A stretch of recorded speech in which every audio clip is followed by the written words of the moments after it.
বাংলার জমিনে যদি এরকম কোরআনের বিধান দিয়ে যদি একটা শাস্তি কার্যকর করা হয়, সুপ্রিম কোর্টের সামনে, বাইতুল মুকাররমের সামনে যদি একজন চোরের হাত কেটে দেওয়া হয় এবং সেগুলো যদি লাইভ প্রচার করা হয়, এরপরের দিন থেকে বাংলাদেশ থেকে চোর মুক্ত, দুর্নীতি মুক্ত সোনার বাংলা হবে। ঠিক কিনা বলো মুসলমান? সেই রকম পরিবেশ দেখার জন্য আমরা বাড়িতে বিপ্লব করে আমরা কোরআনের রাজ জমিনে কায়েম করতে চাই। কারা কারা রাজি আছে হাত তুলে দাও। আল্লাহ কবুল করুক, সকলে বলে আমিন। বন্ধুরা আমার, নবীজি এই ইনসাফ যদি আপনি করেন, এখন আপনি বলবেন আমি তো বিচারক না, আমি চেয়ারম্যানও না, আমি কেমনে করব? না, আপনি কুল্লুকুম রাইন ওয়া কুল্লুকুম মাসউলুন আন রাইয়াতি, আপনি দায়িত্ববান, আপনি পরিবারের বিচারক, আপনাকে ন্যায় বিচার করতে হবে। যদি ন্যায় বিচার করেন, আপনাকে যিনি নূর দিবেন তিনি কে? আরো জোরে বলেন, তিনি কে? 8 নম্বরে যারা নূর পাবে, আল মুহাব্বাতু ফিল্লাহ, যারা আল্লাহর জন্য ভালোবাসে। আল্লাহর নবী বলেছেন আল মুতাহাব্বুনা ফি জালালি, যারা আমার জন্য ভালোবাসে, লাহুম মানাবিরুন মিন নূরিন ইউগবিতুহুমুন নাবিয়ুনা ওয়াশ শুহাদা। আল্লাহর নবী বলেন যারা আমার জন্য জালালি, আমার জন্য ভালোবাসে। সকালবেলা প্রতিদিন একজন মানুষকে দেখা যায় আজকে আসে নাই, অসুস্থ, চলে গেছে, তাকে দেখার জন্য। এই ভালোবাসা কোনো টাকা পয়সার জন্য নয়, একমাত্র আল্লাহর জন্য। ঠিক কিনা ভাই? কেমন আছেন? খবর নেই, আল্লাহর জন্য, কোনো স্বার্থ নেই। যারা আল্লাহর জন্য ভালোবাসে, আল্লাহর নবী বলেন তাদেরকে আল্লাহ পাক নূরের একটা মিম্বর দিবেন। লাহুম মানাবিরুন মিন নূর, নূরের একটা চেয়ার দিবেন আল্লাহ তাআলা। না আল্লাহর চেয়ার, যা তাই চেয়ার মনে করিয়েন না ভাই। এই চেয়ার থেকে নূর বের হবে এবং আপনিও সুন্দর করে বসবেন, আপনাকে আল্লাহ সাজাবে। আপনি যখন এভাবে কিয়ামতের মাঠে বসে বসে হাত পা লাড়বেন, তখন এই চেয়ার থেকে, এই পজিশন থেকে রাসূল পাক বলছেন ইউগবিতুহুমুন নাবিয়ুন ওয়াশ শুহাদা, নবিয়ায়ে কেরাম এবং শহীদরা এটা দেখে গিফতা করবে। গিফতা মানে হিংসা না, এখানে পার্থক্য আছে। মাল ফারকু বাইনাল হাসাদ ওয়াল গিবতা। হাসদ মানে হলো ও আল্লাহ ওনার 5 তলা বিল্ডিং আছে তুমি ভেঙে দাও, এটা হলো হাসদ, হিংসা। গিফতা মানে হলো ও আল্লাহ ওনাকে তুমি 5 তলা বিল্ডিং দিয়েছো, আমাকে একটা দাও, ওনারটা থাকুক, আমাকে একটা দাও, এটার নাম হলো গিফতা। নবীরা, নবীদের পজিশন এমনি উপরে থাকবে। তারপরও যারা আল্লাহর জন্য ভালোবেসেছে তাদের এই পজিশন দেখে নবীরা, শহীদরা পর্যন্ত বলবে মা যে সুন্দর, এই সুন্দর যদি আমি পেতাম। কি নবীরা মা এত সুন্দর, কি পজিশন, মা যে হাত ফালারের। ভালোবাসা কার জন্য? আমাদের ভালোবাসা কার জন্য? এখন আপনার যুবকরা তো ভালোবাসা দেয় কার জন্য? ললিনার জন্য। বাসা কি বাসা না? রাত 12টার পরে মেসেজ দেয় হ্যালো, মেসেজ যখন রিপ্লাই দেয় না তখন ভয়েস দেয় তুমি আমার সাথে কথা বলো না হয় আমি মারা যাব। এখন উনি বলেন না আমার বিয়ে হয়ে যাবে, তোমার সাথে আর কথা বলা যাবে না। তখন উনি বলে আমি বিষ নিয়ে যাচ্ছি, তোমাকে না ফেলে, তোমার ভালোবাসা না ফেলে আমি রাস্তায়, মাদার বাড়ি রাস্তায় মারা যাব। বলে কি বলে না? এই আমি এখানে ট্রেন আসতেছে, আমি কিন্তু লাভ দিব, তুমি তাড়াতাড়ি বলো আমাকে আই লাভ ইউ বলো। আমাদের ভালোবাসা হবে একমাত্র কার জন্য? আল্লাহর জন্য। আরো জোরে বলতে হবে কার জন্য? আল্লাহর জন্য। এই জন্য যারা আল্লাহর জন্য ভালোবাসে আল্লাহ পাক তাদেরকে নূর দিবেন। 9 নম্বরে আশ-শাইবু ফিল ইসলাম। খেয়াল করেন যুবকরা, একটু কে মনোযোগ দেন। আশ-শাইবু যারা যৌবনকাল, যে যুবকদের যৌবনকাল আল্লাহ রাস্তায় কেটেছে, ইসলামের পথে কেটেছে, দ্বীনের পথে কেটেছে, তাকবীর দিতে দিতে জীবনটা কেটে গেছে। আল্লাহর নবী বলেন আশ-শাইবু ফিল ইসলাম, যারা যৌবনকাল আল্লাহ রাস্তায় কেটেছে, মান শাবা শাইবাতান ফি সাবিলিল্লাহি কানাত লাহু নূরান ইয়াউমাল কিয়ামাহ। আল্লাহর নবী বলেন যে যুবকরা নিজের যৌবনকালকে আল্লাহর রাস্তায় কাটিয়ে দিয়েছে, নামাজে কাটিয়ে দিয়েছে, কোরআন পড়ায় অবস্থায় কাটিয়ে দিয়েছে, তাকবীর বলতে বলতে তাদের যৌবনকালটা কাটিয়ে দিয়েছে, আল্লাহর নবী বলেন কিয়ামতের দিন আল্লাহ পাক এই যৌবনকালে ইবাদত করার কারণে আমার আল্লাহ তাদেরকে নূর দিবে, নূর দিবেন আল্লাহ তাআলা যুবকদেরকে। এই জন্য যুবক ভাইরা, তোমরা ব্যঙ্গ পড়ো না, হতাশ হয়েও না। যুবক ভাইরা, তোমরা যদি আল্লাহর জন্য সময় দিতে পারো, আল্লাহর জন্য যদি তোমার যৌবনকালটা কাটাতে পারো, নামাজ রোজা যথাযথভাবে আদায় করে করে কাটাতে পারো, নিশ্চিত আপনি নূর পাবেন। কিয়ামতের দিন নূর আপনি নূর পেয়ে যাবেন। সম্মানিত মুআজ্জাজ হাজিরিন, তাহলে যৌবনকালে আমরা কিভাবে কাটাতে পারি? নবীর জীবনী থেকে আমরা দেখি, যুবকরা তোমার যৌবনকালটা যদি নবীর মতো করে কাটাতে পারো তুমি ধন্য। নবীজি আমাদের মডেল কে? নবীজি কেমন ছিলেন যৌবনকালে? আমি আপনাদের সামনে তুলে ধরতেছি, একটু খেয়াল করেন।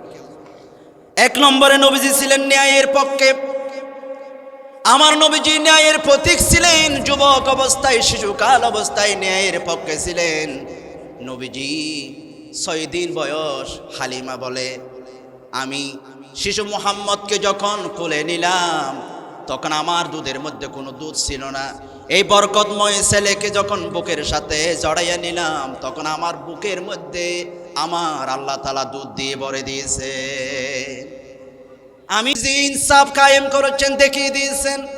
ও যুবকরা, তোমরা তোমাদের এই যৌবনকালে ইনসাফ করেছেন, কিন্তু আমরা 80 বছর 70 বছর বয়স হজ করে এসে ভাইয়ের হক মেরে খায়, বোনের হক দেয় না, এরকম বাটপার আছে না নাই? বড় বাটপার।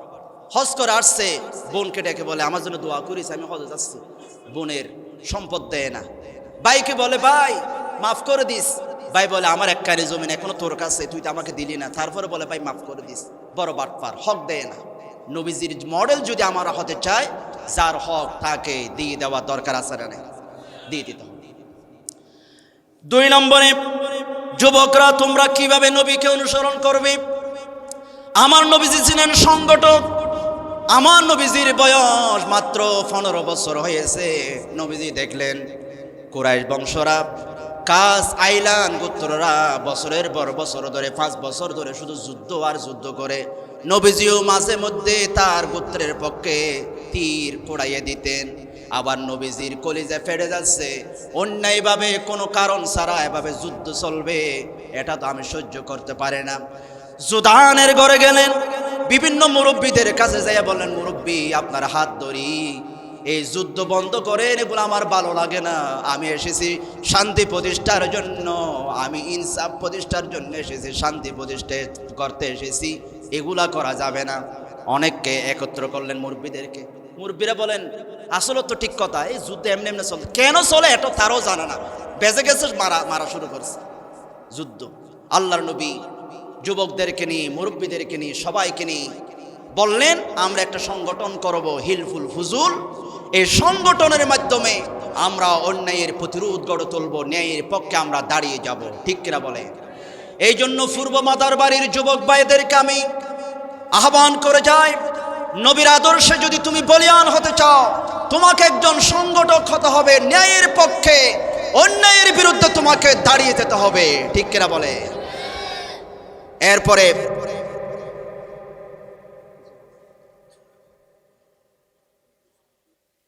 যুবক ভাইয়েরা, 3 নম্বরে, নবীজির মতো আমরা বিশ্বস্ত হব।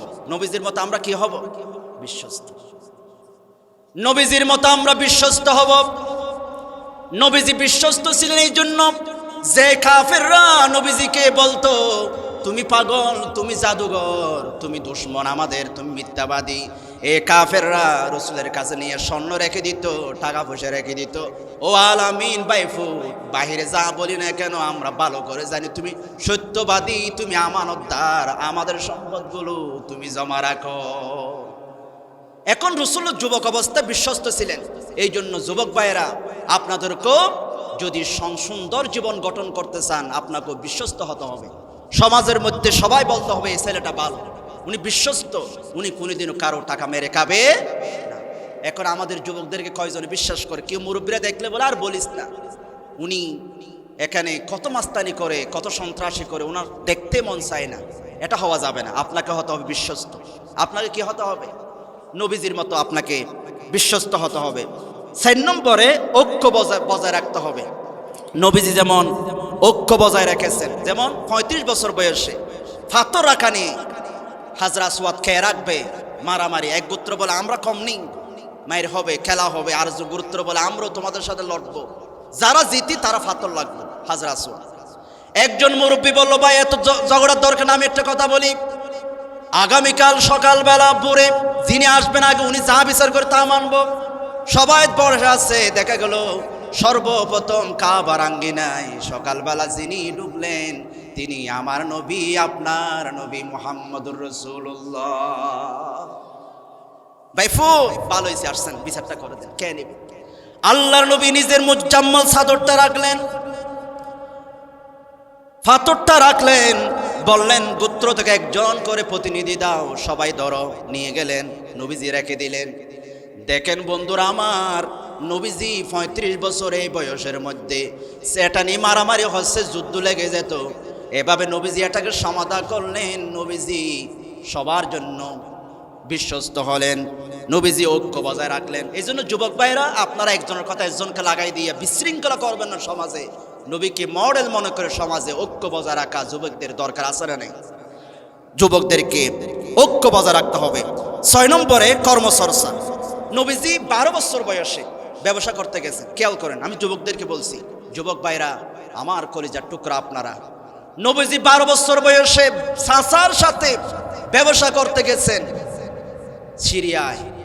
এখন আপনি 12 বছর বয়স তো দূরের কথা, 20 বছর হয়ে গেছে, এখনো বাফের হোটেলে কান এবং বাফের পকেট থেকে টাকা মেরে মেরে মাঝে মধ্যে ইয়াবো কান, ঠিক কিনা বলে? এটা করা যাবে না। আপনি হতাশ হবেন না। আপনি লেখাপড়া যা করেছেন, যদি হতাশ হয়ে যান, লেখাপড়া ছেড়ে দেন, কোনো কাজ না পান, আপনি ব্যবসায়ী লেগে যান। নবীজি ছিলেন ব্যবসায়ী, আপনিও ব্যবসায়ী হয়ে যান, নিশ্চিত আল্লাহ তাআলা আপনাকে বরকত দিবেন, ঠিক কিনা বলে? এরপরে নবীজি আমাদের জন্য মডেল স্বামী হিসাবে। নবীজি স্ত্রীর কাছে উত্তম স্বামী ছিলেন।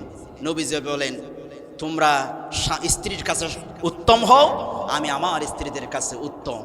এই জন্য স্বামী হিসাবে আপনাকে মডেল মানতে হবে রাসূল পাককে। 7 নম্বরে বন্ধু নির্বাচন, এটা শেষ পয়েন্ট। যুবক ভাইরা মনোযোগ দেন। আজকে পূর্ব মাদার বাড়ি এলাকার দিকে আপনি তাকান, যদি একটা পরিসংখ্যান করেন, যে যুবকরা নষ্ট হয়ে গেছে, যে যুবকরা মদ খায়, যে যুবকরা ইয়াবা টানে, যে যুবকরা গাঁজা টানে, আপনি পরিসংখ্যান করেন, ওদেরা প্রথমে মদ পায় নাই, প্রথমে গাঁজা পায় নাই, ওদেরকে কোনো না কোনো বন্ধু হাত ধরে ওদেরকে বাবার সাথে পরিচয় করাইয়ে দিছে, ঠিক কিনা? আবার মনে করি না বাবা মানে নিজের বাবা, ওরা নিজের বাবা বাদ দিয়ে আরেকটা কি আছে, ইয়াবা, মাশাআল্লাহ, ট্যাবলেট বলে, বাজি কি ট্যাবলেট? ট্যাবলেটটা আমরাও খাই, বাবা ট্যাবলেট ভাই, এই 3 লম্বা সড়ো হওয়ার দরকার, নাম হয়ে দিল তো।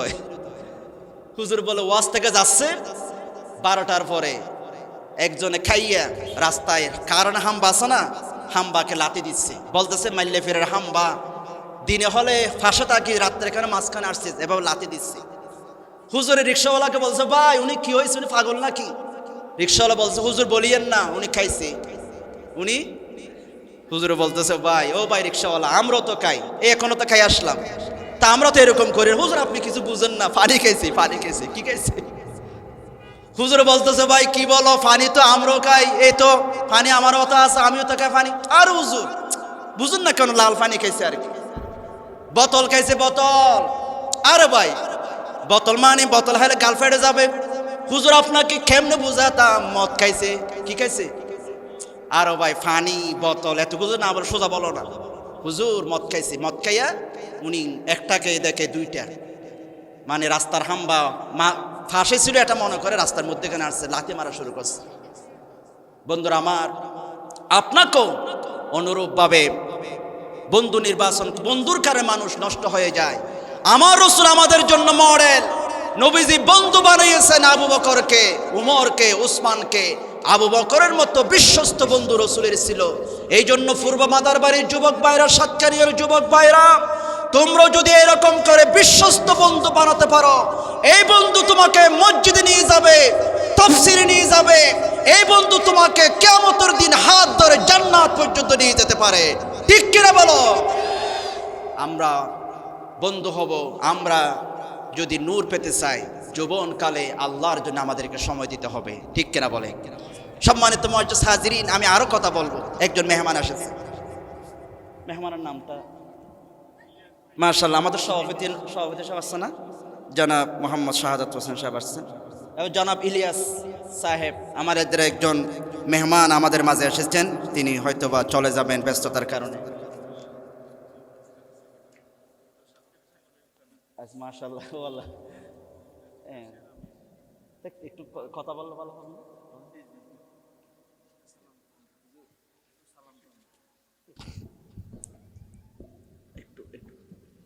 কিয়ামতের এই দৃশ্যপট আল্লাহ পাক বলতেছেন, শোনো, ফুলসিরাত পার হওয়ার আগে আলু জ্বলবে, সবাই আলু পাবে, সবাই পার হবে, আস্তে আস্তে সামনের দিকে যাবে। হঠাৎ করে কারণ চলে গেলে যেমন অন্ধকার হয়ে যায়, সুইচ বন্ধ করে দিলে যেমন লাইট বন্ধ হয়ে যায়, অনুরূপভাবে আল্লাহ রব্বুল আলামিন হঠাৎ করে কিয়ামতের ময়দানের আলো আমার আল্লাহ তাআলা নিভাইয়ে দিবেন। জোরে বলে আল্লাহু আকবার। সবাই আলো ছিল, হঠাৎ করে লাইট চলে গেছে, এখন সবাই হাবুডুবু কাচ্ছে, মুসলমান, মুনাফিক, কাফের সবাই আছে, এখন সবাই হাবুডুবু কাচ্ছে, কেউ পথ দেখতেছে না। এখন আল্লাহ পাক বলেন, নবী, এর পরে সবাই যখন হাবুডুবু খাবে, অন্ধকারে ফুলসিরাত কেমনে পার হবে? অন্ধকারে ফুলসিরাত পার হতে গেলে ফরজ আছে। এখন এই মুহূর্তে আমি আল্লাহ পাক, আপনি দেখবেন আমি আল্লাহ পাক আমার প্রিয় বান্দাদেরকে আমি নূর দিব, আবার আলো দিব। জোরে বলে আল্লাহু আকবার। সেই দৃশ্য আল্লাহ পাক সূরা হাদীদের 12 নম্বর আয়াতে তুলে ধরেছে। আল্লাহ রাব্বুল আলামিন বলেন, ইয়াউমা তারাল মুমিনিনা ওয়াল মুমিনাত ইয়াসআ নূরুহুম বাইনা আইদিহিম ওয়া বিআইমানিহিম।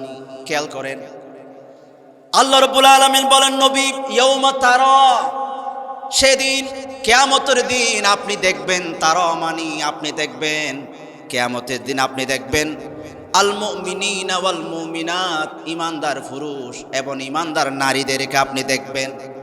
আপনি দেখবেন কি দেখবেন? ওই যে অন্ধকার হয়ে গেছে হঠাৎ ফুলসিরাতের আগে, ইয়াসআ নূরুহুম বাইনা আইদিহিম ওয়া বিআইমানিহিম। আপনি দেখবেন ইমানদার পুরুষ এবং নারীদের সামনে এবং ডান পাশ থেকে, সামনে এবং ডান পাশ থেকে নূর চমকাবে, আলো চমকাবে। জোরে বলে সুবহানাল্লাহ। আর একটু জোরে বলেন। যারা সুবহানাল্লাহ বলছেন আল্লাহ জানে সেদিন আলো দেন, সকলে বলে আমিন। বন্ধুরা আমার, যারা বলেন নাই আল্লাহ তাদেরকে কবুল করুন, আমিন বলেন। এরপর থেকে বলবেন, কারণ আমি দোয়া করব। বন্ধুরা আমার, নবীজি আপনি দেখবেন ইমানদারের পুরুষ এবং নারী, এখানে পুরুষ এবং নারীর কথা বলেছে, কারণ আমার মা বোনরা পর্দার ভিতরে আছে, তারা হয়তো বলতে পারে, হুজুর, নূর কিয়ামতের দিন যদি পুরুষে পায়, আমরা কি দোষটা করছি কি, আমরা কি পাবো না?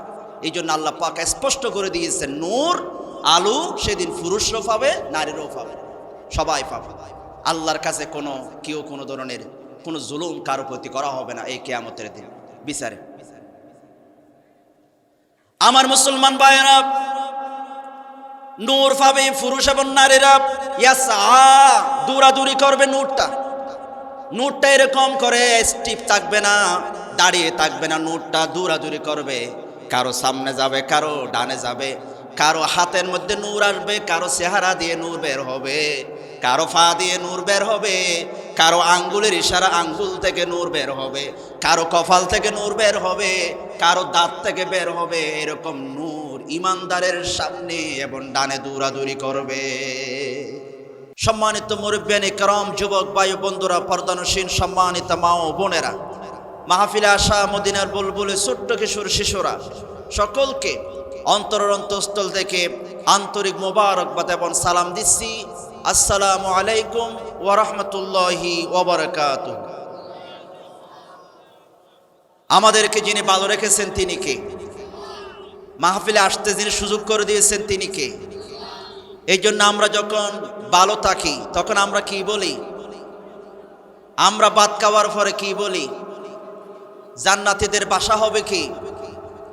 ভাত খাওয়ার পর আমরা কি বলি?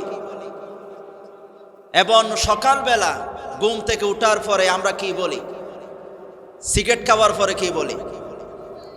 আমরা সব সময় যখন ভালো থাকি তখন আমরা বলি কি, এই জন্য আসুন আকাশ বাতাস প্রকম্পিত করে আল্লাহর দরবার আমরা একবার শুকর গুজার করে নিচ্ছি। সকলে পড়ছি আলহামদুলিল্লাহ। সম্মানিত সুধী, সম্মানিত সুধী, এতগুলো মানুষ ছড়িয়ে ছিটিয়ে রয়েছেন। আমি আপনাদের সামনে কোরআন থেকে কথা বলবো, মজার মজার কিছু কথা বলবো, যুবকদেরকে নিয়ে কিছু কথা বলবো। এই জন্য আপনারা ঘোরাফেরা না করে সকলে একটু সামনের দিকে আসেন। অল্প কিছুক্ষণ, যতক্ষণ বসবেন ততক্ষণ দয়া করবেন কে?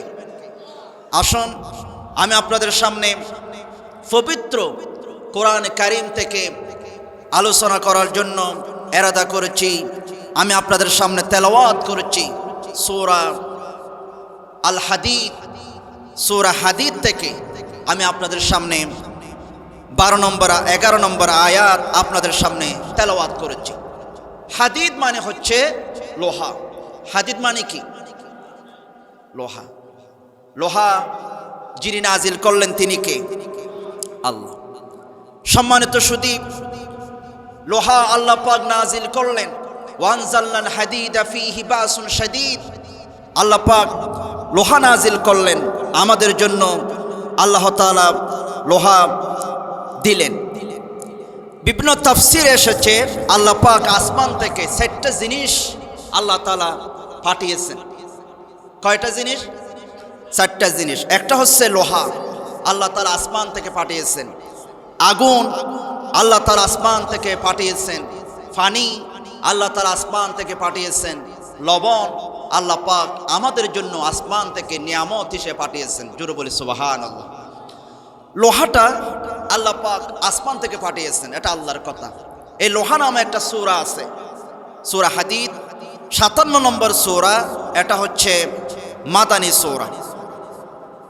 এই সূরাটা কোরআনে কারীমের ঠিক মধ্যখানে, 114টি সূরার মধ্যে ঠিক মধ্যখানে 57 নম্বর সূরা হিসাবে এসেছে। এই লোহা যে আল্লাহ পাক আসমান থেকে নাজিল করেছেন, বিজ্ঞানীরা গবেষণা করে বের করেছেন 2013 সালের অক্টোবরে। Kelvin institute of particle astrophysics cosmology and Stanford university, এই দুটো ইউনিভার্সিটি যৌথভাবে গবেষণা করেছেন। গবেষণায় তারা বলেছে 10 বিলিয়ন বছর আগে ক্লাস্টার গ্যালাক্সির মধ্যে একটা ভয়াবহ সংঘর্ষ হয়েছে। এই সংঘর্ষের মধ্যে আসমানে যে লোহা দৌড়াদৌড়ি করতেছিল, ঘুরাঘুরা করতেছিল, একটা মহা সংঘর্ষের কারণে, ব্লাস্টের কারণে লোহাগুলো জমিনের দিকে চলে এসেছে। জোরে বলে সুবহানাল্লাহ।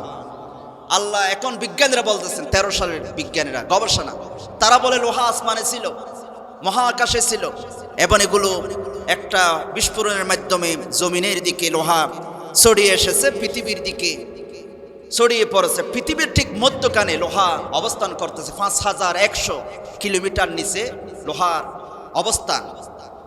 পৃথিবীর ঠিক মধ্যখানে লোহা আছে, বিজ্ঞানীরা বলেছে।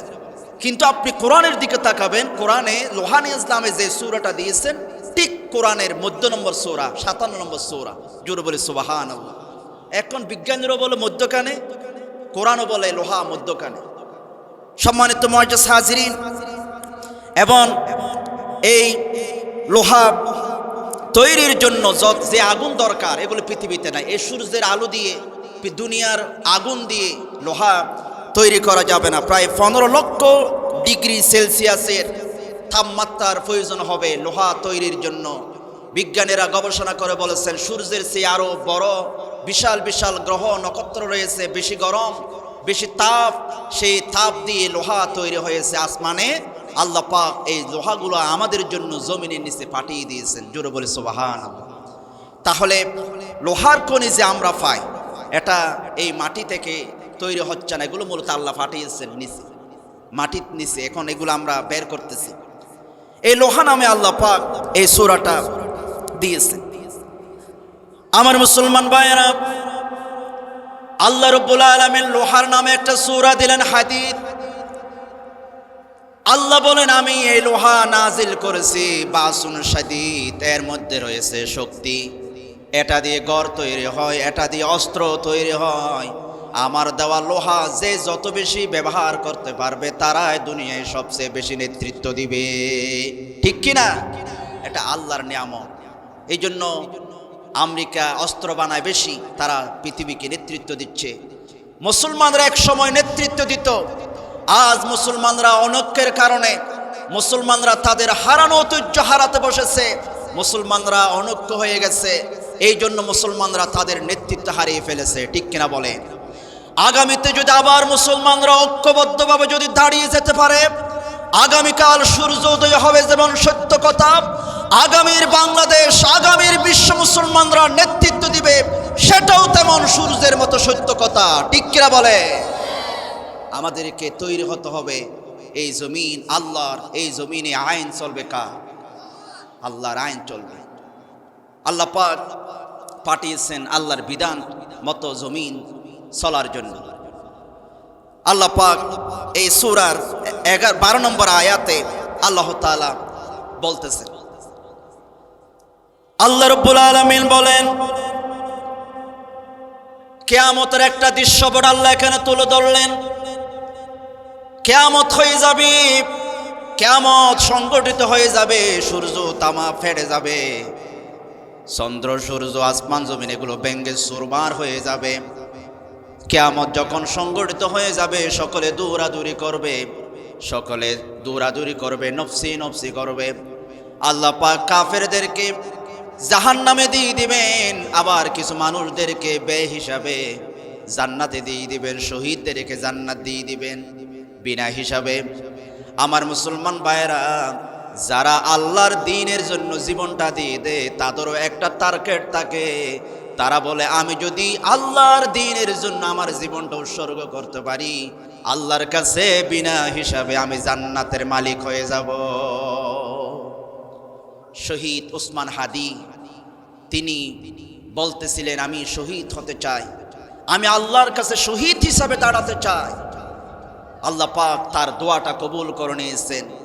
আমরা বলি, ওসমান হাদি যেমন বৈষম্যের বিরুদ্ধে, আধিপত্যবাদের বিরুদ্ধে, সন্ত্রাসের বিরুদ্ধে, অন্যায়ের বিরুদ্ধে কথা বলে নিজের জীবন দিয়ে শাহাদাতের নজরানা পেশ করেছেন, আজকের যুবকরাও যদি শহীদ ওসমান হাদির মতো তামান্না নিয়ে জমিনে নেমে আসে, অনুরূপভাবে আগস্টে যেমন বিপ্লবের মাধ্যমে স্বৈরাচার পতন হয়েছে, আগামীর বাংলাদেশ ইসলাম কায়েম হবে যুবকরা এগিয়ে আসলে, ঠিক কিনা বলো?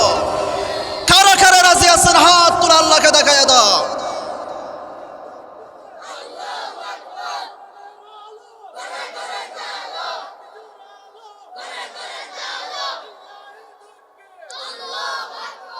আল্লাহর নামের তাকবীর দিলে সম্মানে যিনি করেন তিনি কি?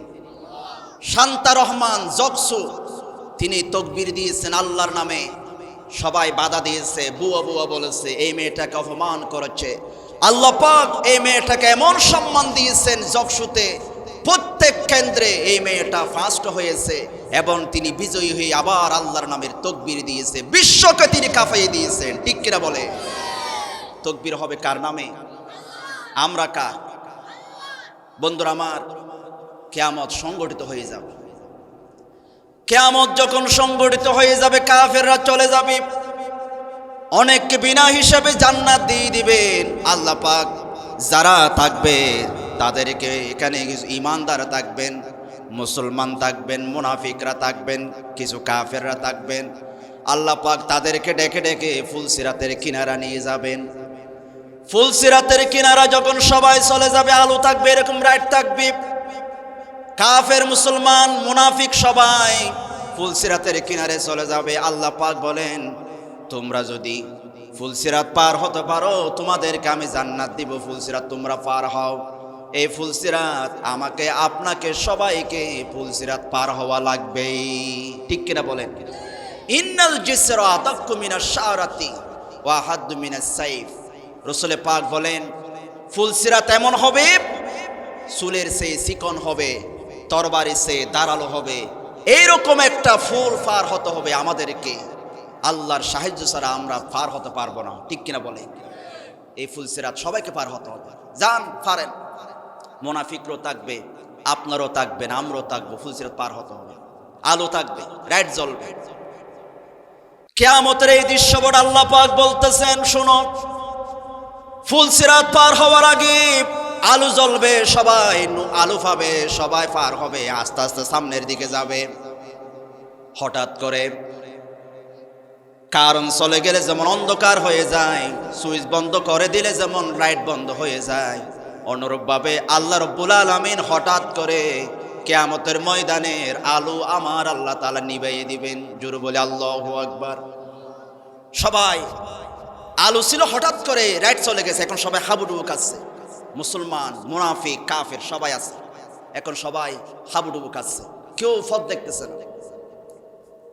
এখন আল্লাহ পাক বলেন, নবী, এর পরে সবাই যখন হাবুডুবু খাবে, অন্ধকারে ফুলসিরাত কেমনে পার হবে? অন্ধকারে ফুলসিরাত পার হতে গেলে ফরজ আছে। এখন এই মুহূর্তে আমি আল্লাহ পাক, আপনি দেখবেন আমি আল্লাহ পাক আমার প্রিয় বান্দাদেরকে আমি নূর দিব, আবার আলো দিব। জোরে বলে আল্লাহু আকবার। সেই দৃশ্য আল্লাহ পাক সূরা হাদীদের 12 নম্বর আয়াতে তুলে ধরেছে। আল্লাহ রাব্বুল আলামিন বলেন, ইয়াউমা তারাল মুমিনিনা ওয়াল মুমিনাত ইয়াসআ নূরুহুম বাইনা আইদিহিম ওয়া বিআইমানিহিম। খেয়াল করেন, আল্লাহ রাব্বুল আলামিন বলেন, নবী, ইয়াউমা তারা, সেদিন কিয়ামতের দিন আপনি দেখবেন, তারা মানে আপনি দেখবেন, কিয়ামতের দিন আপনি দেখবেন আল মুমিনিনা ওয়াল মুমিনাত, ইমানদার পুরুষ এবং ইমানদার নারীদেরকে আপনি দেখবেন। আপনি দেখবেন কি দেখবেন? ওই যে অন্ধকার হয়ে গেছে হঠাৎ ফুলসিরাতের আগে, ইয়াসআ নূরুহুম বাইনা আইদিহিম ওয়া বিআইমানিহিম।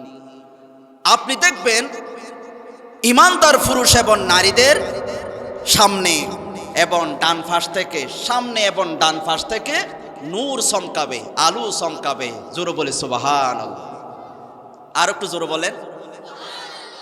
যারা সুবহানাল্লাহ বলছেন আল্লাহ জানে সেদিন আলো দেন, সকলে বলে আমিন। বন্ধুরা আমার, যারা বলেন নাই আল্লাহ তাদেরকে কবুল করুন, আমিন বলেন। এরপর থেকে বলবেন, কারণ আমি দোয়া করব। বন্ধুরা আমার, নবীজি আপনি দেখবেন ইমানদারের পুরুষ এবং নারী, এখানে পুরুষ এবং নারীর কথা বলেছে, কারণ আমার মা বোনরা পর্দার ভিতরে আছে, তারা হয়তো বলতে পারে, হুজুর, নূর কিয়ামতের দিন যদি পুরুষে পায়, আমরা কি দোষটা করছি কি, আমরা কি পাবো না? এই জন্য আল্লাহ পাক স্পষ্ট করে দিয়েছেন, নূর আলো সেদিন পুরুষরাও পাবে, নারীরাও পাবে, সবাই পাবে। আল্লাহর কাছে কেউ কোনো ধরনের কোনো জুলুম কারো প্রতি করা হবে না এই কিয়ামতের দিন বিচারে।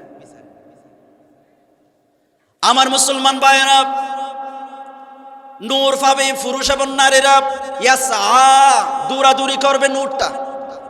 নূরটা এরকম করে স্টিপ থাকবে না, দাঁড়িয়ে থাকবে না, নূরটা দৌড়াদৌড়ি করবে, কারো সামনে যাবে, কারো ডানে যাবে, কারো হাতের মধ্যে নূর আসবে, কারো চেহারা দিয়ে নূর বের হবে, কারো পা দিয়ে নূর বের হবে, কারো আঙ্গুলের ইশারা আঙ্গুল থেকে নূর বের হবে, কারো কপাল থেকে নূর বের হবে, কারো দাঁত থেকে বের হবে। এরকম নূর ইমানদারের সামনে এবং ডানে দৌড়াদৌড়ি করবে। আমাদের লাগবে এই নূর ছাড়া কি আমরা বাঁচতে পারবো? ফুলসিরাত পার হতে পারবো না। বন্ধুরা আমার, এখানে আল্লাহ পাক ইমানদারদেরকে নূর দিবেন, দুই জায়গার কথা বলেছেন, খেয়াল করবেন। একটা হচ্ছে সামনে, আইমানিহিম ওয়া বি, আল্লাহ পাক আইদিহিম ওয়া বি আইমানিহিম। আইদিহিম মানে সামনে, আইমানিহিম মানে ডানে, দুনো দিক থেকে আল্লাহ পাক নূর দিবেন। ও আমার মাদার বাড়ির লোকেরা, এখন আপনারা বলবেন, হুজুর, পিছে এবং বামে কি দোষ করেছে? আল্লাহ পিছে নূর দিবেন না, বামে নূর দিবেন না, কারণটা কি? তার কারণটা হলো, বামে এবং পিছনে সেদিন আপনাদের কিছু বন্ধু বান্ধব যারা মুনাফিক, যারা পরিপূর্ণ আল্লাহকে বিশ্বাস করে নাই, যারা ইসলামকে গালি দিত, আল্লাহকে গালি দিত, এইরকম কিছু মুনাফিক আপনাদের বন্ধু বান্ধব বামে থাকবে, পিছে থাকবে। আল্লাহ বলেন, আমি যদি বামে নূর দিই, পিছে নূর দিই, তারাও তো নূর পাবে। এই জন্য তারা যেন নূর না পায়, আমি সামনে নূর দিব, ডানে নূর দিব। জোরে বলি সুবহানাল্লাহ। তার মানে ডানে এবং সামনে যারা থাকবে ওরা ইমানদার। ওরা কি ইমানদার? খেয়াল করেন, আল্লাহ এখানে এই জন্য সামনের কথা, ডানের কথা বলেছেন। এরপর আল্লাহ রাব্বুল আলামিন বলেন, বুশরাকুমুল ইয়াউমা জান্নাত, তাদেরকে আপনি সুসংবাদ দিন যারা নূর পাবে, যারা সামনে নূর পাবে, ডানে নূর পাবে। ও নবী, আপনি তাদেরকে সুসংবাদ দিন, জান্নাতের সুসংবাদ। যারা সেদিন নূর পাবে তারা নিশ্চিত আল্লাহর তৈরি জান্নাতে চলে যাবে। যারা নূর পাবে তারা জান্নাতে যাবে, এটা আল্লাহ বলছেন। জান্নাতটা কেমন হবে? তাজরি মিন তাহতিহাল আনহার, যে জান্নাতের তলদেশে নদী থাকবে, মাছ দৌড়াদৌড়ি করবে, আপনার উপরে হাঁটবেন, এরকম নদী থাকবে। খালিদিনা ফিহা, এই জান্নাতে আপনারা মনে করবেন হুজুর মনে হয় 2 বছর বাদে আমাদেরকে বের করে দিবে, না। খালিদিনা ফিহা, এই জান্নাতে চিরস্থায়ী আপনাদেরকে যিনি রাখবেন তিনি কি? চিরস্থায়ী থাকবেন, এখান থেকে বের হওয়া যাবে না, বের হওয়া করে দিবেন আল্লাহ তাআলা। এরপর আল্লাহ রাব্বুল আলামিন বলেন, যালিকা হুয়াল ফাওজুল আযীম, যারা নূর পাবে কিয়ামতের দিন এবং জান্নাতের সুসংবাদ যারা পাবে তারাই হচ্ছে ফৌজ, সফল, বড় সফলতা তারা পাবে, তারাই সফল হবে। জোরে বলি সুবহানাল্লাহ। বন্ধুরা আমার, আমরা যদি সফল হতে চাই নূর পেতে হবে। এই নূরটা দিবেন কখন? ফুলসিরাতের আগে। যারা কিয়ামতের দিন নূর পেয়ে যাবে, ফুলসিরাত পার হওয়ার জন্য যারা নূর পেয়ে যাবে, এই নূর নিয়ে যখন ঈমানদাররা যখন ফুলসিরাতের উপরে আরোহণ করবে, ফুলসিরাতের উপরে উঠবে, ঈমানের নূর নিয়ে যখন যাবে, কারো নূর হবে বড় বড় গাছের মতো, বড় বড় বিল্ডিং এর মতো, কারো নূর হবে, কারো নূর হবে ছোট ছোট ইটের মতো, ছোট ছোট অল্প অল্প নূর হবে আমল অনুযায়ী। আর এখন নূর নিয়ে যখন ঈমানদাররা ফুলসিরাতের উপর উঠবে, নিচে জাহান্নাম, জাহান্নাম বলবে, ওগো আল্লাহর বান্দা তাড়াতাড়ি ফুলসিরাত পার হয়ে যান, আপনার নূরের কারণে আমার জাহান্নামের আগুন নিভে যাচ্ছে, তাড়াতাড়ি পার হয়ে যাও ভাই, এখানে থাকলে ডিস্টার্ব, আমার আগুন নিভে যাচ্ছে, তোমরা তাড়াতাড়ি পার হয়ে যাও। এই জন্য ঈমানদাররা কেউ কেউ পার হবে বিজলির মতো, কেউ পার হবে বিজলির মতো, কেউ কেউ পার হবে গোড়ার মতো, কেউ কেউ পার হবে হামাগুড়ি দিয়ে পার হবে, আবার কেউ কেউ পার হবে পার হতে গিয়ে হাত কেটে যাবে, পা কেটে যাবে, রক্ত হয়ে যাবে, আবার কেউ কেউ পার হতে গিয়ে কেটে জাহান্নামের ভিতরে পড়ে যাবে। জোরে বলি আল্লাহু আকবার। বন্ধুরা আমার, তাহলে বলতেছিলাম আল্লাহ পাক ফুলসিরাত পার হওয়ার জন্য ঈমানদারদেরকে নূর দিবেন সামনে থেকে এবং ডান দিক থেকে নূর দিবেন। এখন আপনারা বলবেন হুজুর ঠিক আছে ভাই, নূর আমাদেরকে লাগবে, অসুবিধা নাই, অনেক আছে চালাক, অনেক আছে কি বেশি চালাক। উনি বলে, অনেকে বলে হুজুর আমাদেরকে শিখিয়েন না, কিয়ামতের দিন যদি নূর লাগে, বাতি লাগে, অসুবিধা নাই, আমি দুনিয়া থেকে যাওয়ার সময় কিছু টাকা নিয়ে যাব, আমি সেখান থেকে দোকান থেকে কিছু লাইট কিনবো, এরকম কোন সুযোগ আছে? আবার অনেকে বলবো হুজুর অসুবিধা নেই, একটা টর্চ লাইট নিয়ে যাব দুনিয়া থেকে। বন্ধু, দুনিয়ার টর্চ লাইট দিয়ে, দুনিয়ার টাকা দিয়ে সেদিন আলো পাওয়া যাবে না, দুনিয়ার টর্চ লাইট দিয়ে আপনি ফুলসিরাত পার হতে পারবেন না। আপনি যদি ফুলসিরাত নূর নিয়ে পার হতে চান, দুনিয়া থেকে আপনাকে আমল করে আপনাকে যেতে হবে, ঠিক কিনা? আমল করে যেতে হবে। এখন বলবেন ভাই ভালো কথা বলেছেন, অসুবিধা নেই, আমাদেরকে কিছু কথা বলেন, আমল যেগুলো করলে আমরা কিয়ামতের দিন নূর পাবো, এগুলো জানার দরকার আছে না নাই? আর আসতে বলেন লাগবে, কারণ এই নূর ছাড়া কোনোদিন আমরা ফুলসিরাত পার হতে পারবো, লাগবে। এই জন্য আমি আপনাদের সামনে কিছু নূরের কথা, কিছু আমলের কথা আমি আপনাদের সামনে একটা একটা করে বলে যাই, খেয়াল করে দেখবেন, খেয়াল করে আমল করার চেষ্টা করবেন। 1 নম্বরে আল মাশিউ ইলাল মাসাজিদি ফিজ যুলুমাত, যারা অন্ধকারে মসজিদে অন্ধকারে হেঁটে যায়, তারা কিয়ামতের দিন নূর পাবে। আল্লাহর নবী বলেছেন, বাশশিরিল মাশাইনা ফিজ যুলামি ইলাল মাসাজিদি বিন নূরিত তাম্মি ইয়াউমাল কিয়ামা। আল্লাহর নবী বলেন, তাদেরকে সুসংবাদ দাও যারা অন্ধকারে মসজিদে হেঁটে হেঁটে মসজিদে যায়, তাদেরকে আমার আল্লাহ রব্বুল আলামিন কিয়ামতের দিন পূর্ণ নূর দিয়ে দিবে। অন্ধকারে হেঁটে হেঁটে যাওয়া, মসজিদে যাওয়া, এটা কখন? অন্ধকারে 2 ওয়াক্তে নামাজ মসজিদে যাইয়ে পড়তে হয়। একটা এশারের নামাজ আর একটা কিসের নামাজ? মাশাআল্লাহ, আপনারা তো বুঝে গেছেন। যারা ফজরের নামাজ বলেছেন, আমাদেরকে মসজিদে জামাতে হাজির হওয়া দরকার আছে না নেই? পড়তে হবে। আল্লাহর নবী বলেছেন, যারা ফজর এবং এশায় হেঁটে হেঁটে আল মাশিউ, হেঁটে হেঁটে যারা মসজিদে যায়, অন্ধকারে যারা মসজিদে যায়, তাদেরকে আমার আল্লাহ পূর্ণ নূর দিয়ে দিবেন। 2 নম্বরে ইসবাগুল উযু, সুন্দরভাবে উযু করা। সুন্দরভাবে কি করা? উযু করা। সুন্দরভাবে উযু করা। আপনি মসজিদে গেলেন অথবা আপনি বাসা থেকে উযু করে বের হলেন, সুন্দরভাবে উযু করবেন। শীতকাল, তারপরও সুন্দরভাবে উযু করবেন। আল্লাহর নবী বলেন, যারা সুন্দরভাবে উযু করে, উযুর পানির সাথে তাদের গুনাহগুলো জোরে জোরে পড়ে যায়। হযরত ইমাম আবু হানিফা বলেন, দেখি কেমনে গুনাহ পড়ে। সে গুনাহ দেখতেছে, নেই, গুনাহ নাই, দেখা যাচ্ছে না। স্বপ্নের ভিতরে আল্লাহ নবীকে যখন দেখলেন, বললেন, ইয়া রাসূলুল্লাহ, আপনি তো বলেছেন উযু করলে গুনাহ জোরে জোরে পড়ে। আমি তো অনেক চেষ্টা করেছি দেখার জন্য, আমি তো গুনাহ দেখি নাই।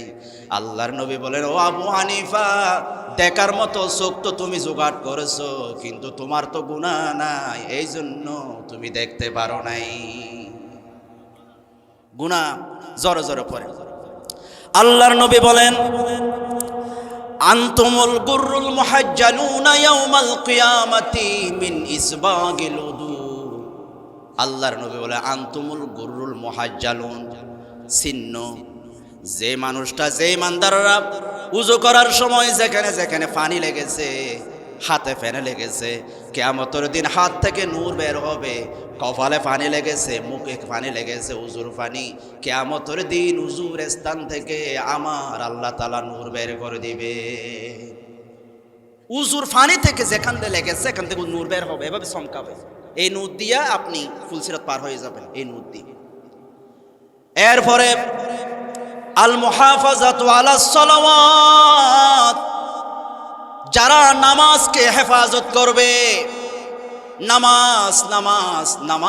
নামাজকে যারা হেফাজত করবে, আল্লাহর নবী বলেছেন, মান হাফাজা আলাইহা কানাত লাহু নূরান ওয়া বুরহানান ওয়া নাজাতান ইয়াউমাল কিয়ামা। আল্লাহর নবী বলেছেন, যে বা যারা নামাজকে হেফাজত করবে, মানে হলো 5 ওয়াক্ত নামাজ পড়েছে, জামাতে পড়েছে, নামাজকে সৌন্দর্যমণ্ডিত করেছে, যারা 5 ওয়াক্ত নামাজকে হেফাজত করবে, ফরজ নামাজ আদায় করবে, আল্লাহ পাক বলেন, এই নামাজ তাদের জন্য কিয়ামতের দিন নূর হবে, কিয়ামতের দিন বোরহান হবে, দলিল হবে এবং নাজাতের কারণ হয়ে যাবে। নূরান ওয়া বুরহানান ওয়া নাজাতান ইয়াউমাল কিয়ামা, নূর হবে। তাহলে যারা 5 ওয়াক্ত নামাজ মসজিদে পড়েন, কষ্ট করে যারা নামাজ পড়েন, তাহলে কিয়ামতের দিন আপনি নিশ্চিত নূর পেয়ে যাবেন। ঠিক কিনা বলেন? আপনাদের কষ্ট হচ্ছে, একটু সিঁড়িয়ে আছেন, ভালো লাগতেছে না, একটু দয়া করে সামনে আসেন, আমি আরো কিছু বলবো ইনশাআল্লাহ। একটু দয়া করে আসেন।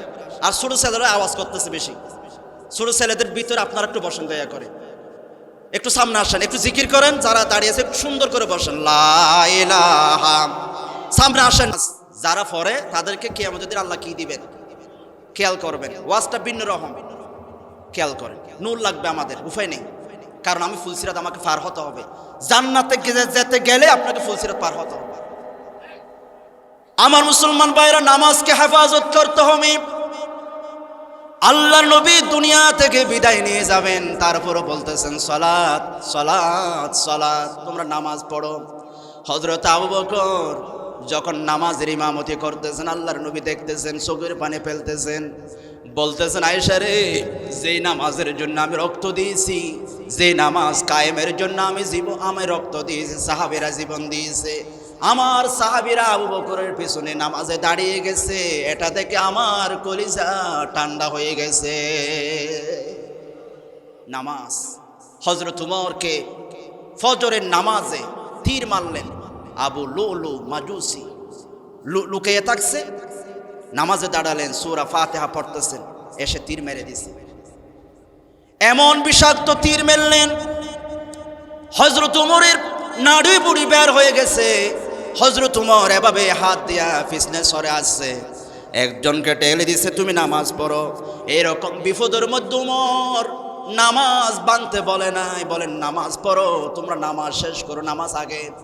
হযরত উমর বেহুশ হয়ে গেলেন, কিছু দিলে, পানি দিলে, দুধ দিলে পেট দিয়ে বের হয়ে যায়।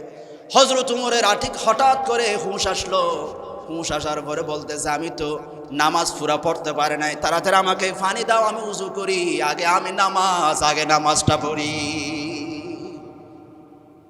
জীবন চলে যাচ্ছে, আগে জীবন, এটা না। উমর বলে আগে নামাজ পড়ি। নামাজ শেষ করে বলতেছে, আমাকে কে মেরেছে? আল্লাহু আকবার। নামাজ। এই জন্য বন্ধুরা, যুবক ভাইয়েরা, নামাজ পড়ার দরকার আছে না নেই? নামাজ পড়তে হবে। এই জন্য যারা নামাজ পড়বে 5 ওয়াক্ত, আল্লাহ পাক তাদেরকে কিয়ামতের দিন নূর দিবেন। 4 নম্বরে করাল কিরাতু সূরাতুল কাহফি। আল্লাহর নবী বলেন, মান করা সূরাতুল কাহফি ইয়াউমাল জুমাতি নূরান ইয়াউমাল কিয়ামা। আল্লাহর নবী বলেছেন, যারা সূরা কাহফ তেলাওয়াত করবে, এই সূরা কাহফ তেলাওয়াত করাটা কিয়ামতের দিন তাদের জন্য নূর হয়ে যাবে। এই জন্য জুমাবারে যারা সূরা কাহফ তেলাওয়াত করেছে, এটা কিয়ামতের দিন নূর হবে, কিয়ামতের দিন প্রমাণ হবে, দলিল হবে। 6 নম্বরে, 5 নম্বরে আহলু ইয়াউমাল জুমা, যারা জুমার নামাজ আদায় করে। আল্লাহর নবী বলেন, কিয়ামতের দিন জুমাবার আসবে, প্রত্যেকটা দিন আসবে, স্পেশালি জুমাবার আসবে আল্লাহর সামনে, এভাবে সাজানো গোজানো থাকবে, এভাবে সাইমানা টাকা থাকবে, এটার নাম জুমাবার।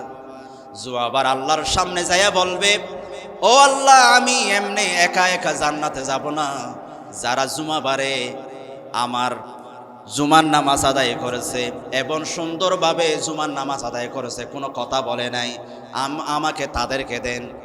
জুমাবারের মুসল্লিদেরকে নিয়া জুমাবার এভাবে আঁকড়ে ধরবে, নূর হবে, এই জুমাবার নূর হয়ে আসবে এবং এই জুমাবার তাদেরকে নিয়া ফুলসিরাত পার হয়ে জান্নাতে চলে যাবে। সুবহানাল্লাহ। এখন আপনারা জুমাবারে কি করেন?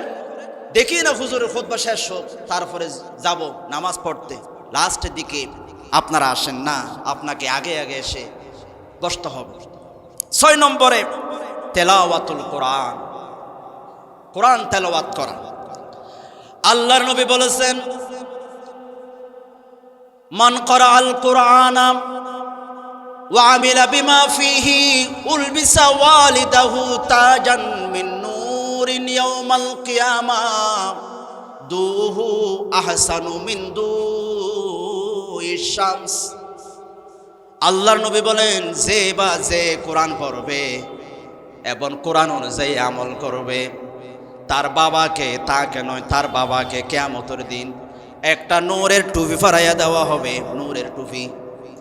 নূরের টুপি পরাইয়া দেওয়া হবে। এই টুপিটা এমন আলোময় হবে, এমন আলো বের হবে, নূর বের হবে টুপি দিয়ে। দুহু আহসানু মিন দুইশ শামস। দুনিয়ার সূর্য কত লক্ষ গুণ মাইল থেকে আলো দিচ্ছে, পুরা দুনিয়া আলোকিত হয়ে গেছে। আল্লাহর নবী বলেন, মাঝে যারা কোরআন পড়বে, কোরআন অনুযায়ী আমল করবে, তাদের বাবাকে এমন টুপি পরানো হবে, এই টুপির নূর, এই টুপির আলো এত বেশি হবে, সূর্যের আলো সে বেশি হবে। একটু জোরে বলেন।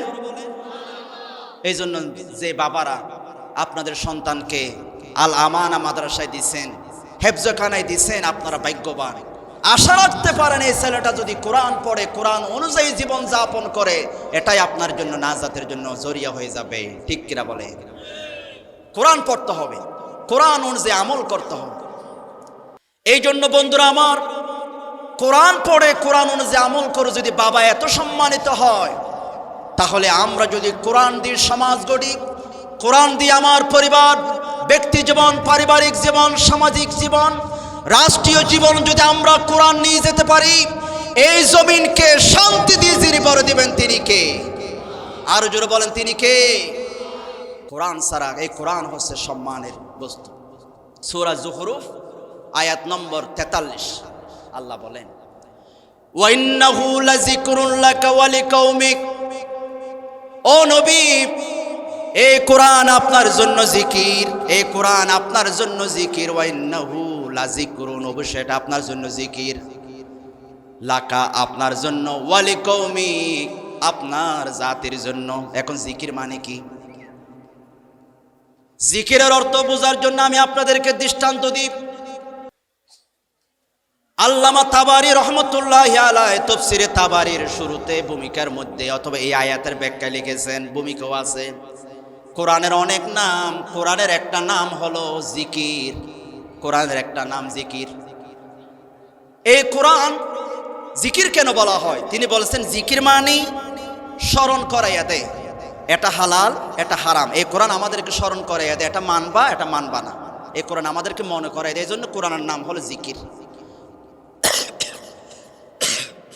কোরআনের আরেকটা নাম, জিকিরের আরেকটা অর্থ আছে। এই জিকিরের আরেকটা অর্থ হচ্ছে সম্মানের বস্তু। কিসের বস্তু? সম্মানের বস্তু। জিকির মানে সম্মানের বস্তু। নবী, ওয়া ইন্নাহু লাযিকরুন লাক, এই কোরআন আপনার জন্য সম্মানের কারণ, আপনার জাতির জন্য সম্মানের কারণ। যারাই কোরআন ধরবে, কোরআন মানবে, কোরআন নিয়ে সমাজ গড়বে, তারাই নিশ্চিত নিশ্চিত তারা সম্মানিত হবে। ঠিক কিনা বলে? এই জন্য আজকে আমরা কোরআন না মানার কারণে, কোরআন না বুঝার কারণে, কোরআন দিয়ে সমাজ না গঠন করার কারণে আজকে আমরা সমাজে অবহেলিত, সমাজে নির্যাতিত, নিপীড়িত। আমাদেরকে কাফের বেঈমানরা আমাদেরকে যে কোনো মুহূর্তে লাথি মারে। ঠিক কিনা বলে? কোরআন থেকে আমরা দূরে সরে গেছি। কোরআন ছিল সম্মানের বস্তু, এটা মানলে সম্মান। এই জন্য কোরআন আমাদেরকে মানতে হবে। আমার মুসলমান ভাইয়েরা, 7 নম্বর হলো আল মুকসিতুন। যারা নূর পাবে তারা হলো যারা ইনসাফ করে, যারা ন্যায় বিচার করে, তারা কিয়ামতের দিন নূর পাবে। আল্লাহর নবী বলেছেন, ইন্নাল মুকসিতিনা ইনদাল্লাহি আলা মানাবির মিন নূরিন আন ইয়ামিনির রহমান। জোরে বলেন আল্লাহু আকবার। আল্লাহর নবী বলেন, ইন্নাল মুকসিতিনা, যারা মুকসিত ন্যায় বিচার করবে তাদের জন্য লাহুম মানাবিরুন মিন নূর। আল্লাহ বলেন তাদের জন্য কিয়ামতের দিন একটা মিম্বর বানানো হবে, একটা চেয়ার বানানো হবে, একটা আসন বানানো হবে। এই আসনটা এত বেশি নূর হবে, মানাবিরুন মিন নূর। এই আসনটা আন ইয়ামিনির রহমান। আল্লাহ বলেন এই আসনটা আমি রহমান আল্লাহর ডান পাশে তাদেরকে বসাবো। আল্লাহর পাশে বসাবেন। তাহলে যারা আল্লাহর পাশে বসবেন তারা কি কম দামি নাকি বেশি দামি? এই জন্য বেশি দামি হওয়ার জন্য, নূরের মিম্বর পাওয়ার জন্য আপনাকে ন্যায় বিচার করতে হবে। কি বিচার? আজকের সমাজের মধ্যে ন্যায় বিচার নাই। টাকা দিলে বিচার এদিকে হয়ে যায়, টাকা না দিলে আপনার বিরুদ্ধে চলে যায়, টাকা দিলে আপনার পক্ষে চলে যায়। অথচ আল্লাহ রাব্বুল আলামিন ন্যায় বিচার করার জন্য আমাদেরকে বলেছেন, ইন্নাল্লাহ ইয়ামুরু বিল আদলি ওয়াল ইহসান। আদল করো, ন্যায় বিচার করো। অন্য আয়াতে বলেন, এই দিলু হুয়া কুরাবুলিত তাকওয়া, তোমরা ন্যায় বিচার করো। এই ন্যায় বিচার করাটা হলো তাকওয়ার মাধ্যম। তাকওয়া, ন্যায় বিচার করা, ন্যায় বিচার করাটাই তাকওয়ার কাছাকাছি। এই জন্য কেউ যদি বলে, হুজুর টিয়া পয়সা হাদেরই বিচারত, কিন্তু মানুষটা ভালো, আমরা বলি যারা ন্যায় বিচার করে না সে যতই ভালো হোক সে কোনোদিনও মুত্তাকি হতে পারে না। আল্লাহ বলেন মুত্তাকির মানদণ্ড হলো ন্যায় বিচার। আল্লাহ পাক নবীদেরকে বললেন, তোমরা ন্যায় বিচার করো, তোমরা ন্যায় বিচার করো। আমি নবীদেরকে পাঠিয়েছি ন্যায় বিচার করার জন্য। ওয়ালাকাদ আরসালনা রুসুলানা বিল বাইয়িনাত ওয়া আনজালনা মাআহুমুল কিতাব ওয়াল মিজান লিয়াকুমান নাসু বিল কিসত। আমি যুগে যুগে অসংখ্য নবীদেরকে পাঠিয়েছি, মিজান দিয়েছি, ওহী দিয়েছি, কিতাব দিয়েছি। একটাই উদ্দেশ্য, তারা জমিনে যাইয়া ন্যায় বিচার তারা কায়েম করবে। ন্যায় বিচার নবীজি ন্যায় বিচার করে দেখিয়েছেন। বনি মাখজুমা গোত্রের ফাতিমা নামক একজন মেয়েকে নিয়ে আসা হলো। তিনি চুরি করেছেন, ধরা পড়ে গেছে। আল্লাহর নবী সাক্ষ্য প্রমাণ নিলেন, হ্যাঁ তিনি চুরি প্রমাণ হয়ে গেছে। আল্লাহর নবী একটু দেরি করেন নাই। কোরআনের বিধান অনুযায়ী আস-সারিকু ওয়াস-সারিকাতু ফাকতাউ আইদিয়াহুমা জাযা। আল্লাহ পাক কোরআনের বিধান দিয়ে আল্লাহ নবী রায় দিয়ে দিলেন, এ ফাতেমা চুরি করেছে, তার হাত কেটে দেওয়া হোক, হাত কেটে দেওয়া হবে। রেডি করো, হাত কেটে দেওয়া হবে। তখন যখন বলল হাত কেটে দেওয়া হবে, সাহাবীরা বলতেছে বনু মাখজুম গোত্রে বড় সম্মানী এলাকা, সম্মানী মানুষ, সম্মানী বংশ, হাত কেটে দিলে মান সম্মান চলে যাবে। আল্লাহর নবী কাছে ওসামা যখন আসলেন, ওসামাকে যখন দেখলেন, নবীজি সাহাবীদেরকে দেখলেন। ডাকার পরে নবীজি বলতেছে, ও সাহাবীরা, আগেকার সময়ে বিচার করত, যখন তারা কোনো সম্ভ্রান্ত মানুষের বিচার আসতো, তারা তাকে ছেড়ে দিত। কোনো দুর্বল মানুষ, কোনো গরিব মানুষের বিচার আসতো, তখন তার উপরে আকাম আলাইহিল হদ্দি, তার উপরে তারা বিচার করে, তার উপরে তারা হদ জারি করে। ও সাহাবীরা, তোমরা শুনে রাখো, আল্লাহর কসম করে বলেছি, লাউ কানাত ফাতিমাতু বিনতে মুহাম্মাদিন সাল্লাল্লাহু আলাইহি ওয়াসাল্লাম সারাকাত লাকাতাতু ইয়াদাহা। আমার কলিজার টুকরা মেয়ে ফাতেমা যদি চুরি করে, আমি নবীজি তার হাত আমি কেটে দিব। জোরে বলেন আল্লাহু আকবার। এইরকম একজন চোরের বিচার যদি আজকে এখানে করে, কালকে ওইখানে করে, প্রতিদিন চুরি, হাজার হাজার চুরি। আমরা কি করি, যারা বড় চোর তাদেরকে স্যার বলি, কলমের কোষায় কোটি কোটি টাকা দুর্নীতি করে আমরা তাদেরকে বস বলি। আর যদি আপনাদের মাদার বাড়ি, পূর্ব মাদার বাড়ি মসজিদে জুমার পরে একজন জুতা চোর, মাত্র 100 টাকা দামে জুতা চুরি করেছে, যদি ধরা পড়ে যায়, মুরব্বীরাও মারে, এই ছোট ছোট ছেলেরা বলে আমাকেও সুযোগ দাও, আমিও মারি। ঠিক কিনা বলে? আমরা দুর্বলের বিচার করি, বড় চোরদের বিচার করে না। বাংলার জমিনে যদি এরকম কোরআনের বিধান দিয়ে যদি একটা চোরের শাস্তি কার্যকর করা হয়, সুপ্রিম কোর্টের সামনে, বাইতুল মুকাররমের সামনে যদি একজন চোরের হাত কেটে দেওয়া হয় এবং সেগুলো যদি লাইভ প্রচার করা হয়, এরপরের দিন থেকে বাংলাদেশ থেকে চোর মুক্ত, দুর্নীতি মুক্ত সোনার বাংলা হবে। ঠিক কিনা বলো মুসলমান? সেই রকম পরিবেশ দেখার জন্য আমরা 12ই ফেব্রুয়ারিতে বিপ্লব করে আমরা কোরআনের রাজ জমিনে কায়েম করতে চাই। কারা কারা রাজি আছে হাত তুলে দাও। আল্লাহ কবুল করুক, সকলে বলে আমিন। বন্ধুরা আমার, নবীজি এই ইনসাফ যদি আপনি করেন, এখন আপনি বলবেন আমি তো বিচারক না, আমি চেয়ারম্যানও না, আমি কেমনে করব? না, আপনি কুল্লুকুম রাইন ওয়া কুল্লুকুম মাসউলুন আন রাইয়াতি, আপনি দায়িত্ববান, আপনি পরিবারের বিচারক, আপনাকে ন্যায় বিচার করতে হবে। যদি ন্যায় বিচার করেন, আপনাকে যিনি নূর দিবেন তিনি কে? আরো জোরে বলেন, তিনি কে? 8 নম্বরে যারা নূর পাবে, আল মুহাব্বাতু ফিল্লাহ, যারা আল্লাহর জন্য ভালোবাসে। আল্লাহর নবী বলেছেন, আল মুতাহাব্বুনা ফি জালালি, যারা আমার জন্য ভালোবাসে, লাহুম মানাবিরুন মিন নূরিন ইউগবিতুহুমুন নাবিয়ুনা ওয়াশ শুহাদা। আল্লাহর নবী বলেন, যারা আমার জন্য জালালি, আমার জন্য ভালোবাসে। সকালবেলা প্রতিদিন একজন মানুষকে দেখা যায়, আজকে আসে নাই, অসুস্থ, চলে গেছে, তাকে দেখার জন্য। এই ভালোবাসা কোনো টাকা পয়সার জন্য নয়, একমাত্র আল্লাহর জন্য। ঠিক কিনা ভাই? কেমন আছেন? খবর নেই, আল্লাহর জন্য, কোনো স্বার্থ নেই। যারা আল্লাহর জন্য ভালোবাসে, আল্লাহর নবী বলেন তাদেরকে আল্লাহ পাক নূরের একটা মিম্বর দিবেন, লাহুম মানাবিরুন মিন নূর, নূরের একটা চেয়ার দিবেন আল্লাহ তাআলা। না আল্লাহর চেয়ার, যা তাই চেয়ার মনে করিয়েন না, এই চেয়ার থেকে নূর বের হবে এবং আপনিও সুন্দর করে বসবেন, আপনাকে আল্লাহ সাজাবে। আপনি যখন এভাবে কিয়ামতের মাঠে বসে বসে হাত পা লাড়বেন, তখন এই সিয়াদ দেখে, এই পজিশন দেখে রাসূল পাক বলছেন ইউগবিতুহুমুন নাবিয়ুন ওয়াশ শুহাদা, নবিয়ায়ে কেরাম এবং শহীদরা এটা দেখে গিফতা করবে। গিফতা মানে হিংসা না, এখানে পার্থক্য আছে। মাল ফারকু বাইনাল হাসাদ ওয়াল গিবতা। হাসদ মানে হলো ও আল্লাহ ওনার 5 তলা বিল্ডিং আছে তুমি ভেঙে দাও, এটা হলো হাসদ, হিংসা। গিফতা মানে হলো ও আল্লাহ ওনাকে তুমি 5 তলা বিল্ডিং দিয়েছো, আমাকে একটা দাও, ওনারটা থাকুক, আমাকে একটা দাও, এটার নাম হলো গিফতা। নবীরা, নবীদের পজিশন তো এমনি উপরে থাকবে, তারপরও যারা আল্লাহর জন্য ভালোবেসেছে তাদের এই পজিশন দেখে নবীরা, শহীদরা পর্যন্ত বলবে মা যে সুন্দর, এই সুন্দর যদি আমি পেতাম। কি নবীরা মা এত সুন্দর, কি পজিশন, মা যে হাত ফালারের। ভালোবাসা কার জন্য? আমাদের ভালোবাসা কার জন্য? এখন আপনার যুবকরা তো ভালোবাসা দেয় কার জন্য? ললিনার জন্য। বাসা কি বাসা না? রাত 12টার পরে মেসেজ দেয়, হ্যালো।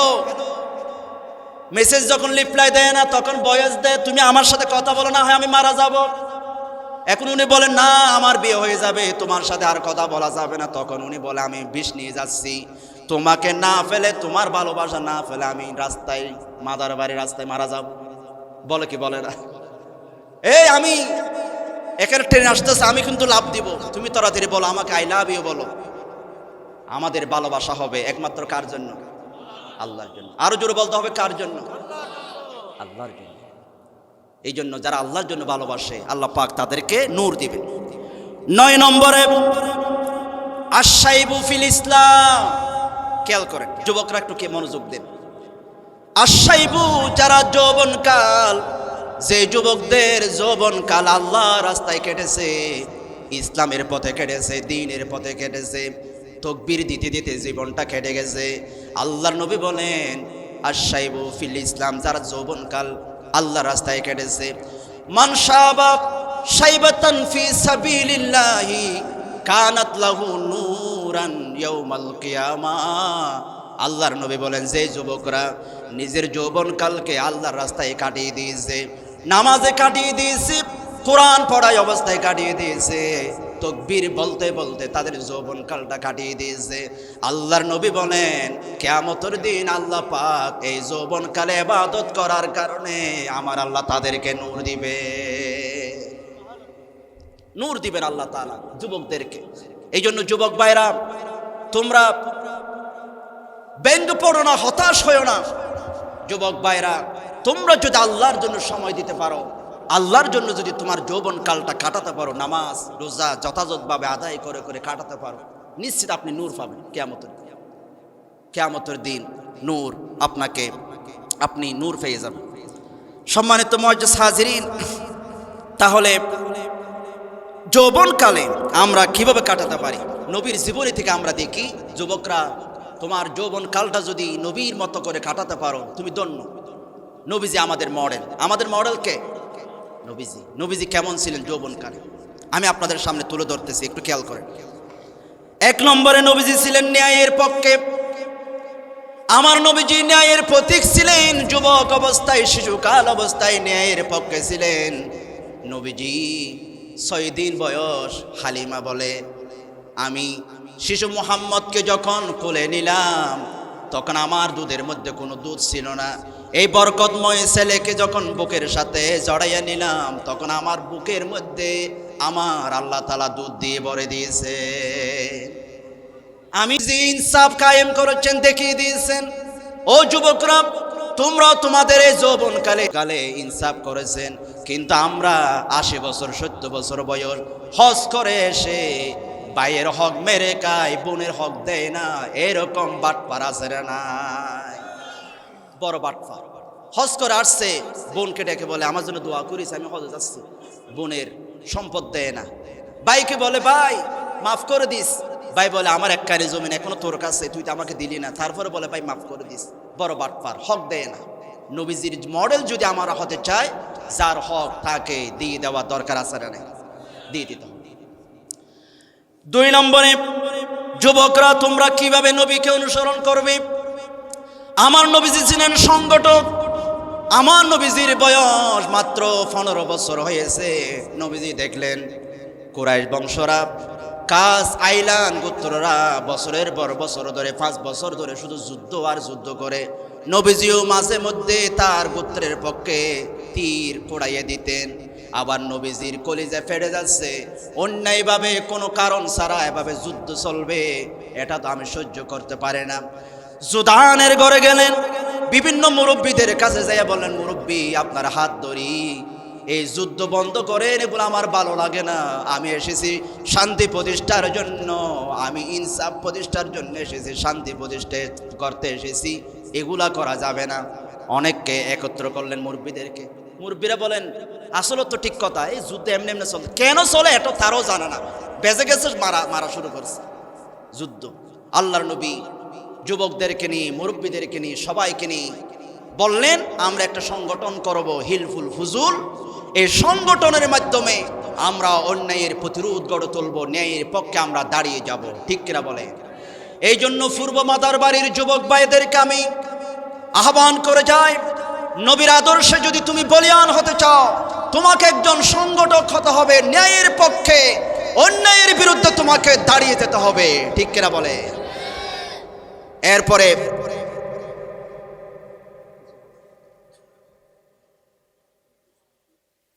যুবক ভাইয়েরা 3 নম্বরে নবীজির মতো আমরা বিশ্বস্ত হব। নবীজির মতো আমরা কি হব? বিশ্বস্ত। নবীজির মতো আমরা বিশ্বস্ত হব।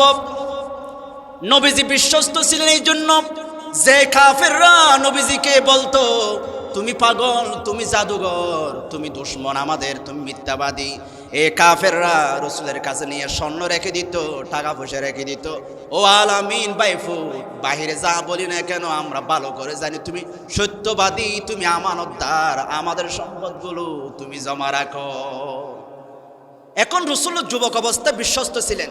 এই জন্য যুবক ভাইয়েরা, আপনাদেরকেও যদি সুন্দর জীবন গঠন করতে চান, আপনাকে বিশ্বস্ত হতে হবে। সমাজের মধ্যে সবাই বলতে হবে, এই ছেলেটা ভালো, উনি বিশ্বস্ত, উনি কোনোদিনও কারো টাকা মেরে খাবে না। এখন আমাদের যুবকদেরকে কয়জনে বিশ্বাস করে, কেউ মুরব্বীরা দেখলে বলে, আর বলিস না, উনি এখানে কত মাস্তানি করে, কত সন্ত্রাসী করে, ওনার দেখতে মন চায় না। এটা হওয়া যাবে না, আপনাকে হতে হবে বিশ্বস্ত। আপনাকে কি হতে হবে? নবীজির মতো আপনাকে বিশ্বস্ত হতে হবে। 4 নম্বরে ঐক্য বজায় রাখতে হবে।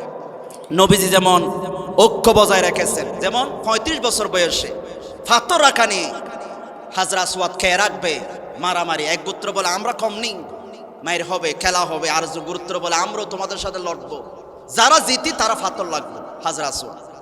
একজন মুরব্বী বলল, ভাই এত ঝগড়ার দরকার না, আমি একটা কথা বলি, আগামীকাল সকালবেলা ভোরে যিনি আসবেন আগে উনি যা বিচার করে তা মানব।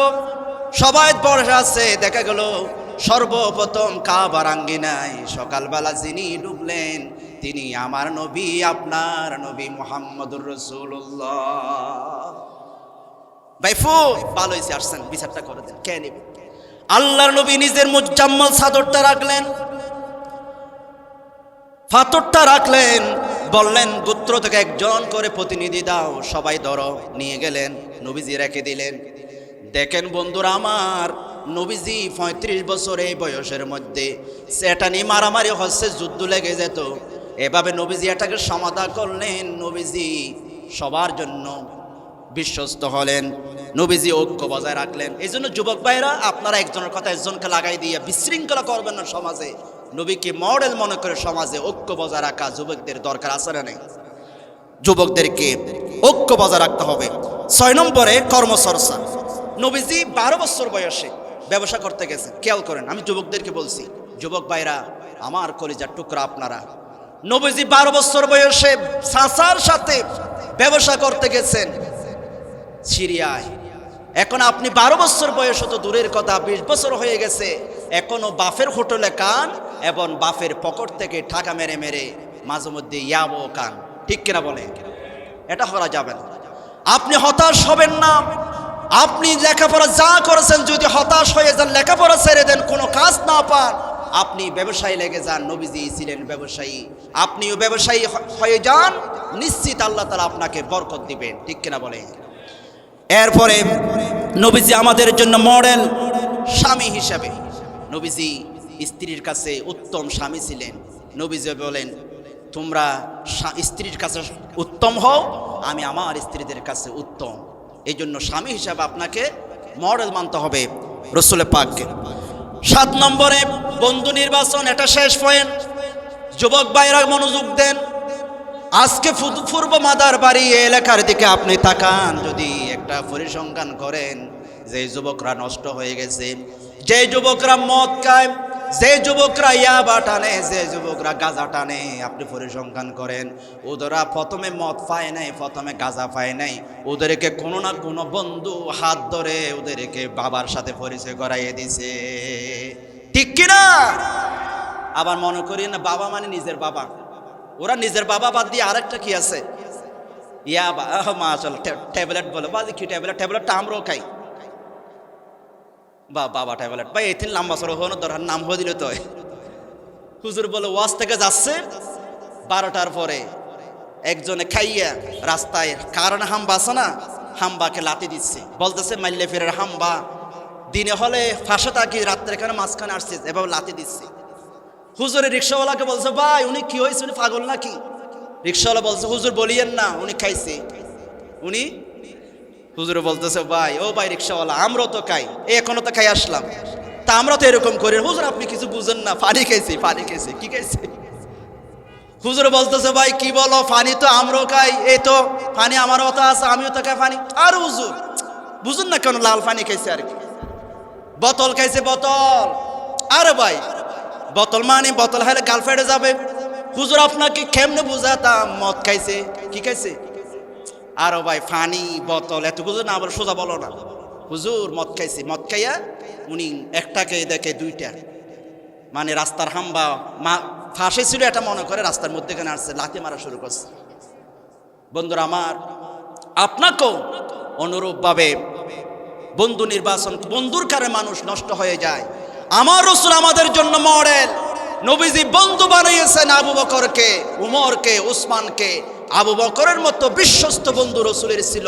এই জন্য পূর্ব মাদার বাড়ির যুবক ভাইরা, সাতকানিয়ার যুবক ভাইরা, তোমরা যদি এরকম করে বিশ্বস্ত বন্ধু বানাতে পারো, এই বন্ধু তোমাকে মসজিদে নিয়ে যাবে, তাফসিরে নিয়ে যাবে, এই বন্ধু তোমাকে কিয়ামতের দিন হাত ধরে জান্নাত পর্যন্ত নিয়ে যেতে পারে, ঠিক কিনা বলো? আমরা বন্ধু হব, আমরা যদি নূর পেতে চাই, যৌবনকালে আল্লাহর জন্য আমাদেরকে সময় দিতে হবে, ঠিক কিনা বলে? সম্মানিত মুআজ্জিজ হাজিরিন, আমি আরো কথা বলবো। একজন মেহমান আসেছে, মেহমানের নামটা মাশাআল্লাহ, আমাদের সভাপতি সাহেব আসছে না, জনাব মোহাম্মদ শাহাদাত হোসেন সাহেব আসছেন, এবং জনাব ইলিয়াস সাহেব, আমাদের একজন মেহমান আমাদের মাঝে এসেছেন, তিনি হয়তোবা চলে যাবেন ব্যস্ততার কারণে। মাশাআল্লাহ, ওয়াল্লাহ, একটু কথা বললে ভালো হবে না?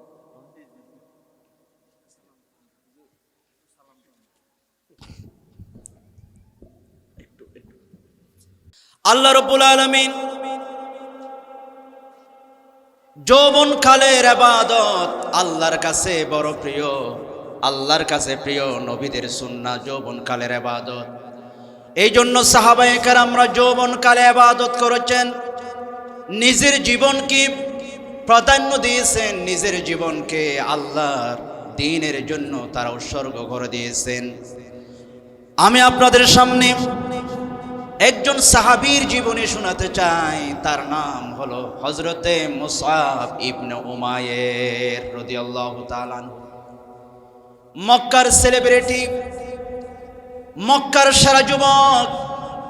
আপনারা যেমন বাংলাদেশে বিভিন্ন সেলিব্রিটিদেরকে পছন্দ করেন, বিভিন্ন নায়ক নায়িকাদেরকে আপনারা দেখেন, ফলো করেন, মক্কার জমিনে একজন সেলিব্রিটি ছিল, তিনি হচ্ছেন হযরতে মুসআব ইবনে উমাইর। বড় ধনী লোকের সন্তান, এমনকি তিনি এত ধনী ছিলেন, হযরতে মুসআব ইবনে উমাইর বাপ মারা গেছে, এত ধনী ছিলেন, কোটি কোটি টাকার সম্পদ। যে জামাটা পরতেন সেটাও স্বর্ণালী কোটি টাকা দামের জামা, যে জুতা পরতেন সেটা বিদেশ থেকে আনা, যে আতর ব্যবহার করতেন সেটা আরবে কেউ ব্যবহার করতো না। এক রাস্তা দিয়ে হেঁটে গেলে কয়েকদিন পর্যন্ত আতরের ঘ্রাণ থেকে যেত। এইরকম একজন যুবক হচ্ছে, সেলিব্রিটি হচ্ছে হযরত মুসআব ইবনে উমাইর, অল্প বয়স। তিনি শুনতে পেলেন আরবে এক নবীজি দাওয়াত দিচ্ছেন। তিনি নবীজির দরবারে গেলেন। মাত্র 20 জনের ভিতরে তিনি নবীজির দরবারে যাইয়া বললেন, মুহাম্মদ আপনি নাকি কিসের দাওয়াত দেন, আমাকে একটু শুনান তো। আল্লাহর নবী যখন কোরআন থেকে তাকে শোনালেন, তিনি বুঝে গেলেন এই কোরআন কোনো মানুষের বানানো নয়, এটা নিশ্চিত আল্লাহ পাকের প্রেরিত কালাম, এটা আল্লাহর বাণী। তখন তিনি বলেন, নবীজি আপনি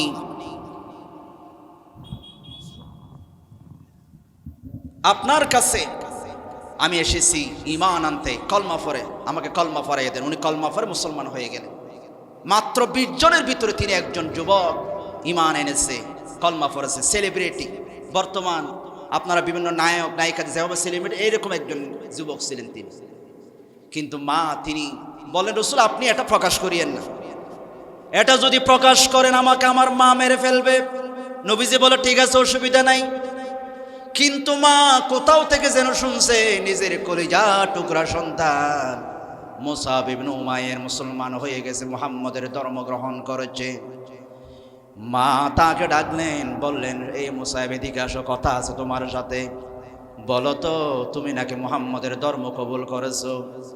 হযরত মুসআব ইবনে উমাইর আর দেরি করে নাই, তিনি বলেন, মা যা শুনেছেন সত্য শুনেছেন, আমি গোপন রাখবো না, আমি কলমা পড়ে আমি মুসলমান হয়ে গেছি, আমি মুসলমান হয়ে গেছি, এটা কেন কোনো গোপনীয় বিষয় নেই। মানে 5 আগস্টের আগে যারা গোপন ছিল, ওরা 5 আগস্টে বলতেছে আমরা ইসলামের পক্ষে ছিলাম, ঠিক কিনা বলেন? এখন আর গোপন করার দরকার নেই। এটাও এনি অনেকে ট্রল করে, ওরা তো গোপন ছিল। নবীজির সাহাবী মুসআব ইবনে উমাইর উনি গোপন ছিল। মা বলছে, শোনো, তোমার বাপের সম্পত্তির অভাব নাই, কোটি কোটি টাকা সম্পদ, তোমার বাপের অভাব নাই, বাপ নাই, এখন সব তুমি মালিক। তুমি যদি ঈমান ছেড়ে না যাও তোমাকে মারা হবে। আম্মু মারেন। 60 জন লোক বাড়া করলো, লোকদেরকে টাকা দিয়ে বলতেছে আমার ছেলে মুসআব কেমন মারা মারবি, তিনি যেন ঈমান ছেড়ে দে, মুহাম্মদের ধর্ম ছেড়ে দে। এই মানুষগুলো হাত পা বেঁধে মুসআবকে মারতে মারতে ওরা নিজেরা ক্লান্ত হয়ে যায়। হযরত মুসআব তারপরও বলে যে ঈমান এনেছি সেটা আমি ছেড়ে দিতে পারি না,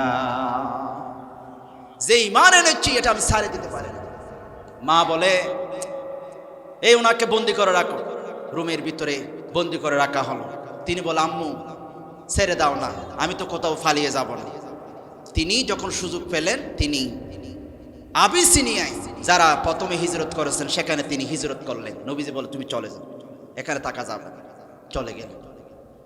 মা কিছুদিন পরে লোক পাঠালো, এই মুসআব চলে আসো, আমি ভালো হয়ে গেছি, তোমাকে আর মারবো না। মুসআব যখন মক্কায় আসলেন, মা আবার তাকে বন্দি করে ফেলেছে, মা আবার তাকে গ্রেফতার করেছে। লোক বাড়া করে বলে, আমার ছেলেকে এত মারা মারবি, তিনি যেন মুসলমানের কথা বলে যায়, নবীর কথা বলে যায়। হযরত মুসআব ইবনে উমাইর তারপর ঈমান ছাড়তেছে না। মা বলতেছে, শোনো শোনো, দেখো তোমার বাপের কোনো কিছুর অভাব নাই, এই সম্পত্তির মালিক তুমি যদি ঈমান ছেড়ে না দাও তাহলে আমি ঘোষণা করতেছি তোমাকে তোমার বাপের সম্পত্তি থেকে তোমাকে ত্যায্য করা হবে।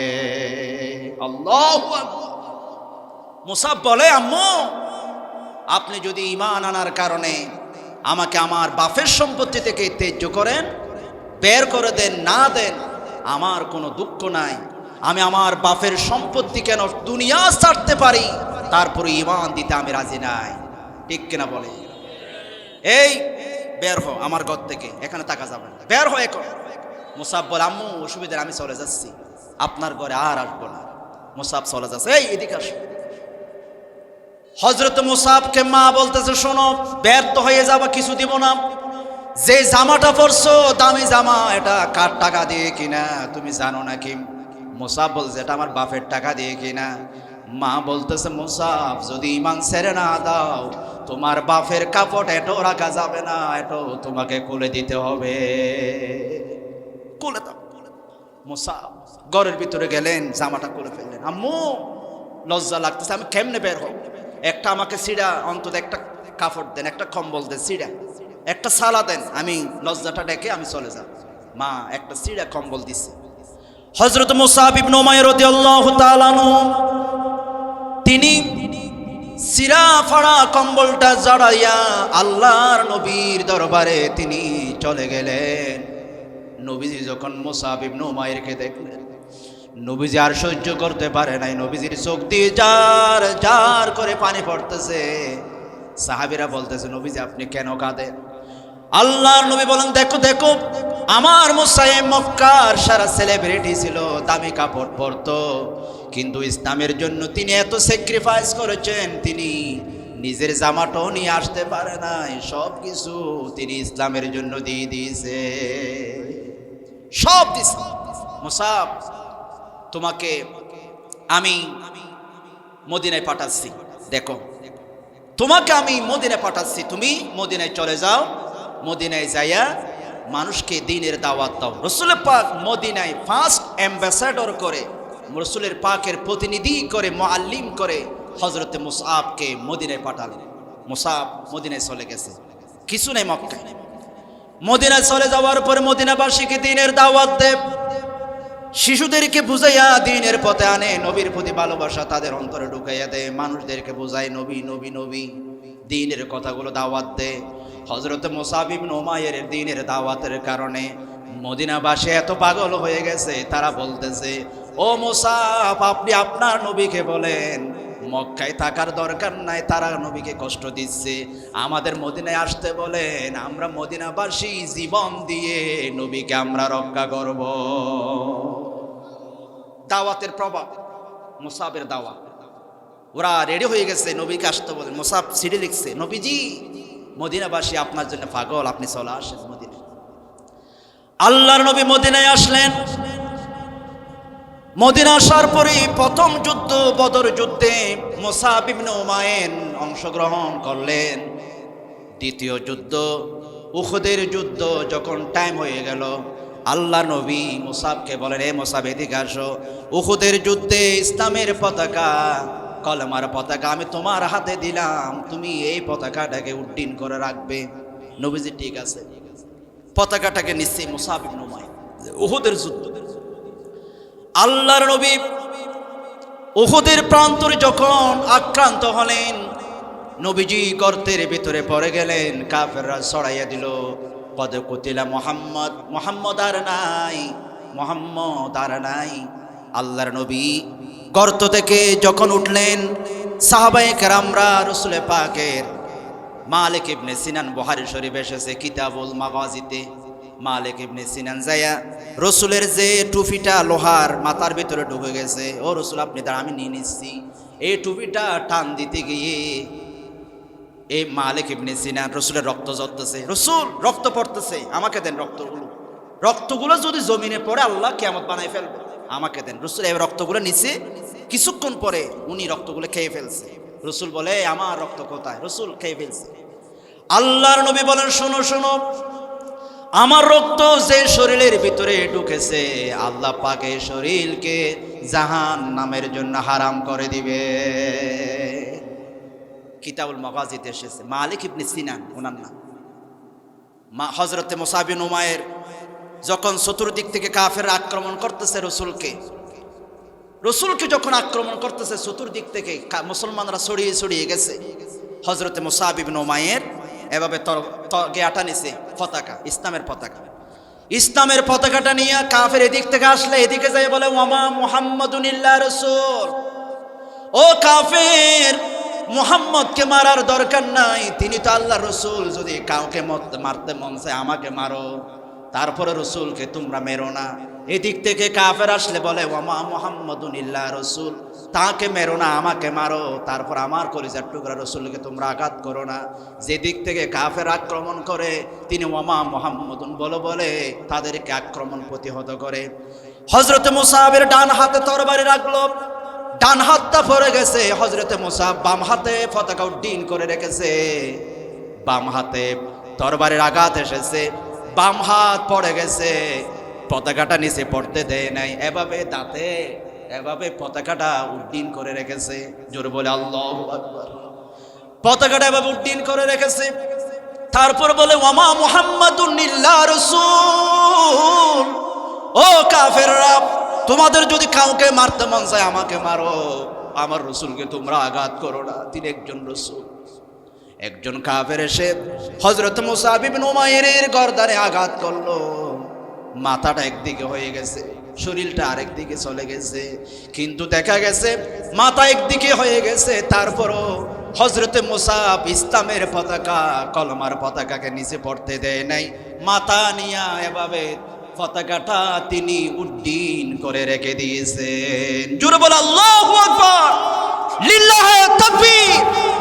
যুবক ভাইরা, মুসআব ইবনে উমাইরের মতো তোমাদেরকে ইসলামের জন্য, দ্বীনের জন্য, আল্লাহর কোরআনের জন্য উড্ডীন হয়ে দাঁড়াতে হবে। ইসলামের পতাকাকে নিচে পড়তে দেওয়া যাবে না। ঠিক কিনা বলে? জীবন চলে যাবে, তারপর আল্লাহর দ্বীনকে আমাদেরকে তুলে ধরতে হবে। ঠিক কিনা? আল্লাহর দ্বীন কায়েমের জন্য চেষ্টা চলতে হবে। নবীজি আমার এই মুসআব ইবনে উমাইর শহীদ হয়ে গেছে। নবীজি বললেন, আমার মুসআবের লাশ নিয়ে আসো। মাথাটা আনলো, শরীরটা আনলো, হাতটা আনলো, এক পাশে রাখলো। আমার মুসআবকে তোমরা কাফন পরাও। কাফন পরাতে গিয়া একটা মাত্র কাফন আছে, এই কাফনটা এত ছোট, মাথার দিকে দিলে পায়ের দিকে দেওয়া যায় না, পায়ের দিকে দিলে মাথার দিকে দেওয়া যায় না। সাহাবীরা বলে, রাসূল কি করতাম? কোনো একদিকে দেওয়া যায়।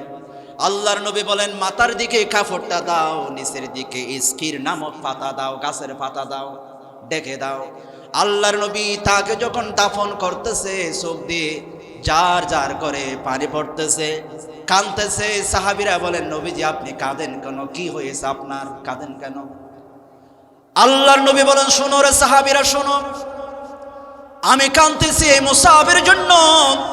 তিনি ইসলামের জন্য এত স্যাক্রিফাইস করেছেন, ইসলামের জন্য এত ত্যাগ করেছেন, সব দিয়েছেন। তিনি তো বড় শিল্পপতি, কোটিপতি ছিলেন, বাপের একমাত্র ছেলে ছিলেন, টাকার অভাব ছিল না, সম্পদের অভাব ছিল না, কিন্তু ইসলামের জন্য তিনি এত ত্যাগ করেছেন। মদিনায় চলে এসেছেন, এমনকি তিনি মারা গিয়েছেন। মারা যাওয়ার পরে ওনাকে যে কাফন পরাবো, এই কাফনটা ফুরা দেওয়ার মতো তার কোনো কাফন নাই, অর্ধ কাফনে তাকে দাফন করা হলো। কেমন স্যাক্রিফাইস করেছেন ইসলামের জন্য, একটা কাফন নিয়ে ফুরে যেতে পারে। তার নাম মুসআব ইবনে উমাইর। এই জন্য যুবক ভাইরা, আপনাদেরকেও এইরকম করে ইসলামের জন্য সময় কাটাতে হবে। যুবকরা যদি ইসলামের জন্য সময় কাটায়, তাহলে এই যুবকদেরকে যিনি কিয়ামতের দিন নূর দিবেন, তিনি কে? আরো জোরে বলেন, তিনি কে? আল্লাহ পাক কিয়ামতের দৃশ্য বলতেছেন। আল্লাহ পাক বলেন, ইয়াউমা তারাল মুমিনিনা ওয়াল মুমিনাত, আপনি দেখবেন ইমানদার পুরুষ এবং নারীদেরকে, ইয়াসআ নূরুহুম বাইনা আইদিহিম ওয়া বিআইমানিহিম, ফুলসিরাত পার হওয়ার জন্য আল্লাহ তাদেরকে সামনে থেকে নূর দিবেন, ডান দিক থেকে নূর দিবেন। নূর দেওয়ার পরে তারা ফুলসিরাত পার হয়ে যাবে। বুশরাকুমুল ইয়াউম, ও নবী আপনি তাদেরকে সুসংবাদ দিন, আজকে জান্নাতুন তাজরি মিন তাহতিহাল আনহার খালিদিনা ফিহা। নবীজি এমন এক জান্নাতের সুসংবাদ তাদেরকে দেন যারা নূর পাবে। এই জান্নাত হবে, নিচে থাকবে নহর, নদী, এবং সেখানে চিরস্থায়ী তারা থাকবে। যালিকা হুয়াল ফাউজুল আযীম, এটা হচ্ছে সফলতা, জান্নাত পাবেন। জান্নাত কি রকম হবে? আল্লাহ রাব্বুল আলামিন বলছেন, লাকিনিল্লাযীনা তাকাউ রাব্বাহুম লাহুম গুরাফুম মিন ফাওকিহা গুরাফুম মাবনিয়া। জান্নাতের কক্ষগুলো হবে, জান্নাত হবে তলা বিশিষ্ট, এভাবে উঁচু, একতলা দুইতলা, এবার তলা বিশিষ্ট হবে, কক্ষ বিশিষ্ট হবে জান্নাত। আমার মুসলমান ভাইয়েরা, এইরকম জান্নাত আপনাদেরকে দিবেন। এরপরে আপনাদের ফাঁসে ফাঁসে কিছু বন্ধু থাকবে মুনাফিক, কিছু কি থাকবে? মুনাফিক। এই মুনাফিকরা বলবে, এরপরে আছে, ইয়াউমা ইয়াকুলুল মুনাফিকুনা ওয়াল মুনাফিকাতু লিল্লাযীনা আমানু যুরুনা নাকতাবিস মিন নূরিকুম। ইয়াউমা মানে সেদিন, ইয়াকুলুল মুনাফিকুন, মুনাফিকরা বলবে, এবং মুনাফিক নারী এবং পুরুষ তারা বলবে, কি বলবে? লিল্লাযিনা আমানু, মানে আপনাদেরকে বলবে। কাদেরকে বলবে? আপনারা তো ইমানদার, ঠিক কিনা? নামাজ তো বাজি, আপনারা ইমানদার, হন সন্দেহ আছে না? তো এত আস্তাকা আপনারা কি? আরো আস্তে বলেন, আপনারা কি? আপনাদেরকে বলবে। সকলে বলে ইনশাআল্লাহ। মুনাফিকরা আপনাদেরকে বলবে, আপনার নূর পাবেন। আপনাদেরকে বলে, বন্ধু ও ইমানদাররা, উনজুরুনা নাকতাবিস মিন নূরিকুম, থামো থামো, দূরে চলে যাও না, আমাদের জন্য একটু ইন্তজার করো, অপেক্ষা করো। তোমাদের সাথে যদি আমরা যেতে পারি, আমরা নূর নিয়ে তোমাদের লাইটে লাইটে, তোমাদের আলোতে আলোতে আমরা কোনো মতে ফুলসির একটা পার হতে পারি কিনা দেখি, একটু দাঁড়াও, তোমরা দূরে যাইও না, আমাদের জন্য একটু অপেক্ষা করো। তখন কিলা রুজিউ ওয়ারাআকুম ফালতামিসু নূরা, তখন আপনারা তাদেরকে বলবেন, এই ভাই শোনো শোনো, তোমরা তো বলছো নূর পাবা, আমি তোমাদেরকে বলি নূর যদি লাগে, ইরজিউ, তোমরা সরে যাও। তোমরা পূর্ব মাদার বাড়ি নূর আমরা এখানে এমনি আনি নাই, আমরা মাদার বাড়ি মাহফিলে বসেছিলাম, মসজিদে নামাজ পড়েছি, এখান থেকে আমরা নূর নিয়ে এসেছি। তোমাদের যদি নূর লাগে, তোমরা আবার পূর্ব মাদার বাড়ি মসজিদে চলে যাও। সুযোগ আছে নাকি? আছে। ইন হইবেন তো অন্যারা বাজি নাই ন, অন্যরা হইবেন তো, এই নূর লাগতে নাই, ও লাগদেরই তো, নূর লাগিলে এক কাজ কর, আবার মাদার বাড়ি যা। তখন কে মাদার বাড়ি থাইব না, হতানো হদ্দ বাজি থাকতো না। তারপর আপনার তাদেরকে বলবেন, যা নিয়ে আস, তোরা না বলছিলি নূর লাগবে না, এখন নূর লাগলে সেখানে চলে যা, ইরজিউ, তোরা আবার সেখানে চলে যা। ফাদুরিবা বাইনাহুম বিসুরিন লাহু, তাদের জন্য আল্লাহ পাক, ওরা যখন আপনাদেরকে ডিস্টার্ব করবে, মুনাফিকরা আপনাদের বন্ধু, কিন্তু আল্লাহ পাক একটা পর্দা দিয়ে দিবেন, এভাবে পর্দা দিয়ে দিবেন। বাবুন, একটা দরজা থাকবে, বাতিনুহু ফীহি রাহমা, ভিতরে ভিতরে রহমত থাকবে, আপনারা ভিতরে থাকবেন, মুনাফিকরা বাহিরে থাকবে। এবং আল্লাহ পাক বলেন, ওয়া যাহিরুহু মিন কিবালিহিল আযাব, বাহিরে থাকবে আযাব। আপনারা বেহেশতে ভিতরে থাকবেন এসির মধ্যে, আর বাহিরে থাকবে আপনাদের বন্ধু মুনাফিকরা, এটা হবে আযাব। তখন এই মুনাফিকরা বলবে, ইউনাদুনাহুম আলাম নাকুম মাআকুম, ও বন্ধু এভাবে পর্দা কেন ফেলে দিলি, আমাদের সাথে কেন কথা বলিস না, আমাকে তোমরা চিনো না। আলাম নাকুম মাআকুম, আলাম নাকুম মাআকুম, আমাকে চিনোনি, আমি তোমাদের সাথী, তোমাদের বন্ধু, তুমি কি আমাকে চিনো না? সরকারি কলেজে আমরা পড়েছিলাম, একই কলেজে আমরা একই সাথে খেলাধুলা করেছিলাম, মাদার বাড়ি মাঠে আমরা একই সাথে লেখাপড়া করেছি, একই সাথে খেলাধুলা করেছি, চায়ে বসে চার দোকানে বসে বসে আড্ডা মেরেছি, আমাকে চিনো না? মাকুম, আমি তোমার অমুক বন্ধু, আমাকে চিনো না? তখন আপনারা বলবেন, ওমা চিনি না মানি? কলু বালা, হ্যাঁ চিনি তো, তোমার নাম অমুক, তুমি আমার বন্ধু, চিনি তো, তো ভাই আমাকে নূর দিচ্ছে না কেন? তখন আপনারা বলবেন, ওয়ালাকিন্নাকুম ফাতানতুম আনফুসাকুম, আপনারা তখন 7টা কারণ বলবেন মুনাফিকরা নূর না পাওয়ার কারণ 7টা। একটা কারণ হলো তোমরা নিজেরা নিজেদেরকে বিপদে ফেলেছো, নিজেরা নিজেদেরকে। কি রকম? সকালে বসে বসে চা মারে, একজন বলে আরো বলিস না, হুজুররা খারাপ, হুজুররা খারাপ, হুজুর বেশি খারাপ, আপনিও চা টান দিয়ে বলছেন আসলে হুজুর খারাপ। তাই আপনি বলবেন উনি বলছো বলে হুজুর খারাপ, তুমিও তো এখানে বসে বসে আড্ডা দিছো, গীবত করছো, নিজের বিপদে নিজে পড়ছো, এই জন্য আজকে নূর পাচ্ছ না। 2 নম্বরে ওয়া তারাব্বাসতুম, তোমরা এভাবে সময় বলছো, মানে এগুলাকে প্রাধান্য দাও না। ওয়ার তাবুতুম, তোমরা সন্দেহ করেছো, তোমরা হুজুরা যখন জান্নাতের ওয়াজ করে মা ইনবনি, সব মিছে হতা, জান্নাত জাহান্নাম বলতে কিছু নেই, তোমরা সন্দেহ করেছো। ওয়া গাররাতকুমুল আমানি হাত্তা জা আমরুল্লাহ, তোমরা শয়তানের খপ্পরে পড়ে গেছো, তোমরা শয়তানের খপ্পরে পড়ে গেছো, এটা করতে করতে মৃত্যু চলে আসছে, এই জন্য তোমরা নূর পাবা না। আমরা নূর পেয়েছি, এই নূরগুলো আমল করে করে, নামাজ পড়ে, রোজা রেখে, যৌবনকালে ইবাদত করে, কোরআন পড়ে, সূরা কাহাফ পড়ে, জুমাবারে নামাজ পড়ে আমরা নূর দুনিয়া থেকে, মাদার বাড়ি থেকে জোগাড় করে নিয়ে এসেছি। তোমাদের যদি নূর লাগে আবার পূর্ব মাদার বাড়ি মসজিদে চলে যাও, সেদিন ফিরে আসার সুযোগ আছে। আরো আসতে বলেন সুযোগ আছে। এই জন্য মাদার বাড়ির মানুষ, আপনাদেরকে যদি নূর নিজ কিয়ামতের দিন আল্লাহর সামনে দাঁড়াতে হয়, তাহলে কোরআনের পথে, ইসলামের পথে, আল্লাহর পথে আপনাদেরকে টিকে থাকতে হবে। ঠিক কিনা বলে? সেই কথাগুলো আমি আপনাদের সামনে সূরা হাদীদ থেকে এতক্ষণ পর্যন্ত তুলে ধরলাম। আল্লাহ তাআলা আমল করার তৌফিক দান করুক, সকলে বলে আমিন।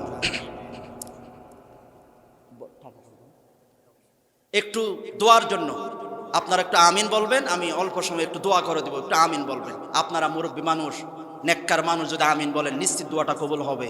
এই জন্য আপনাদের কারণে যদি আরেকজনের দোয়া কবুল হয় পক্ষে, আপনাদেরকে যিনি দিবেন তিনি কে?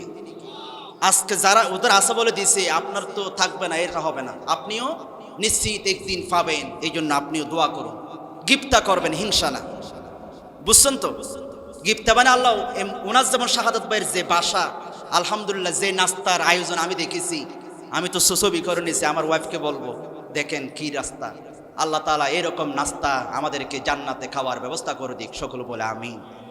তাহলে এত সুন্দর আয়োজন, আমি প্রিয় শাহাদত হোসেন ভাইয়ের জন্য দোয়া করি। আল্লাহ তাআলা যে সম্মান আলেমদেরকে দিয়েছেন, আওলাদ রসুলকে নিয়ে এসেছেন, আপনাদেরকে সুযোগ দিয়েছেন বসার জন্য, আল্লাহ তাআলা ভাইয়ের ইজ্জত সম্মানকে আরো বুলন্দ করে দিক, সকল বলে আমিন। IUB media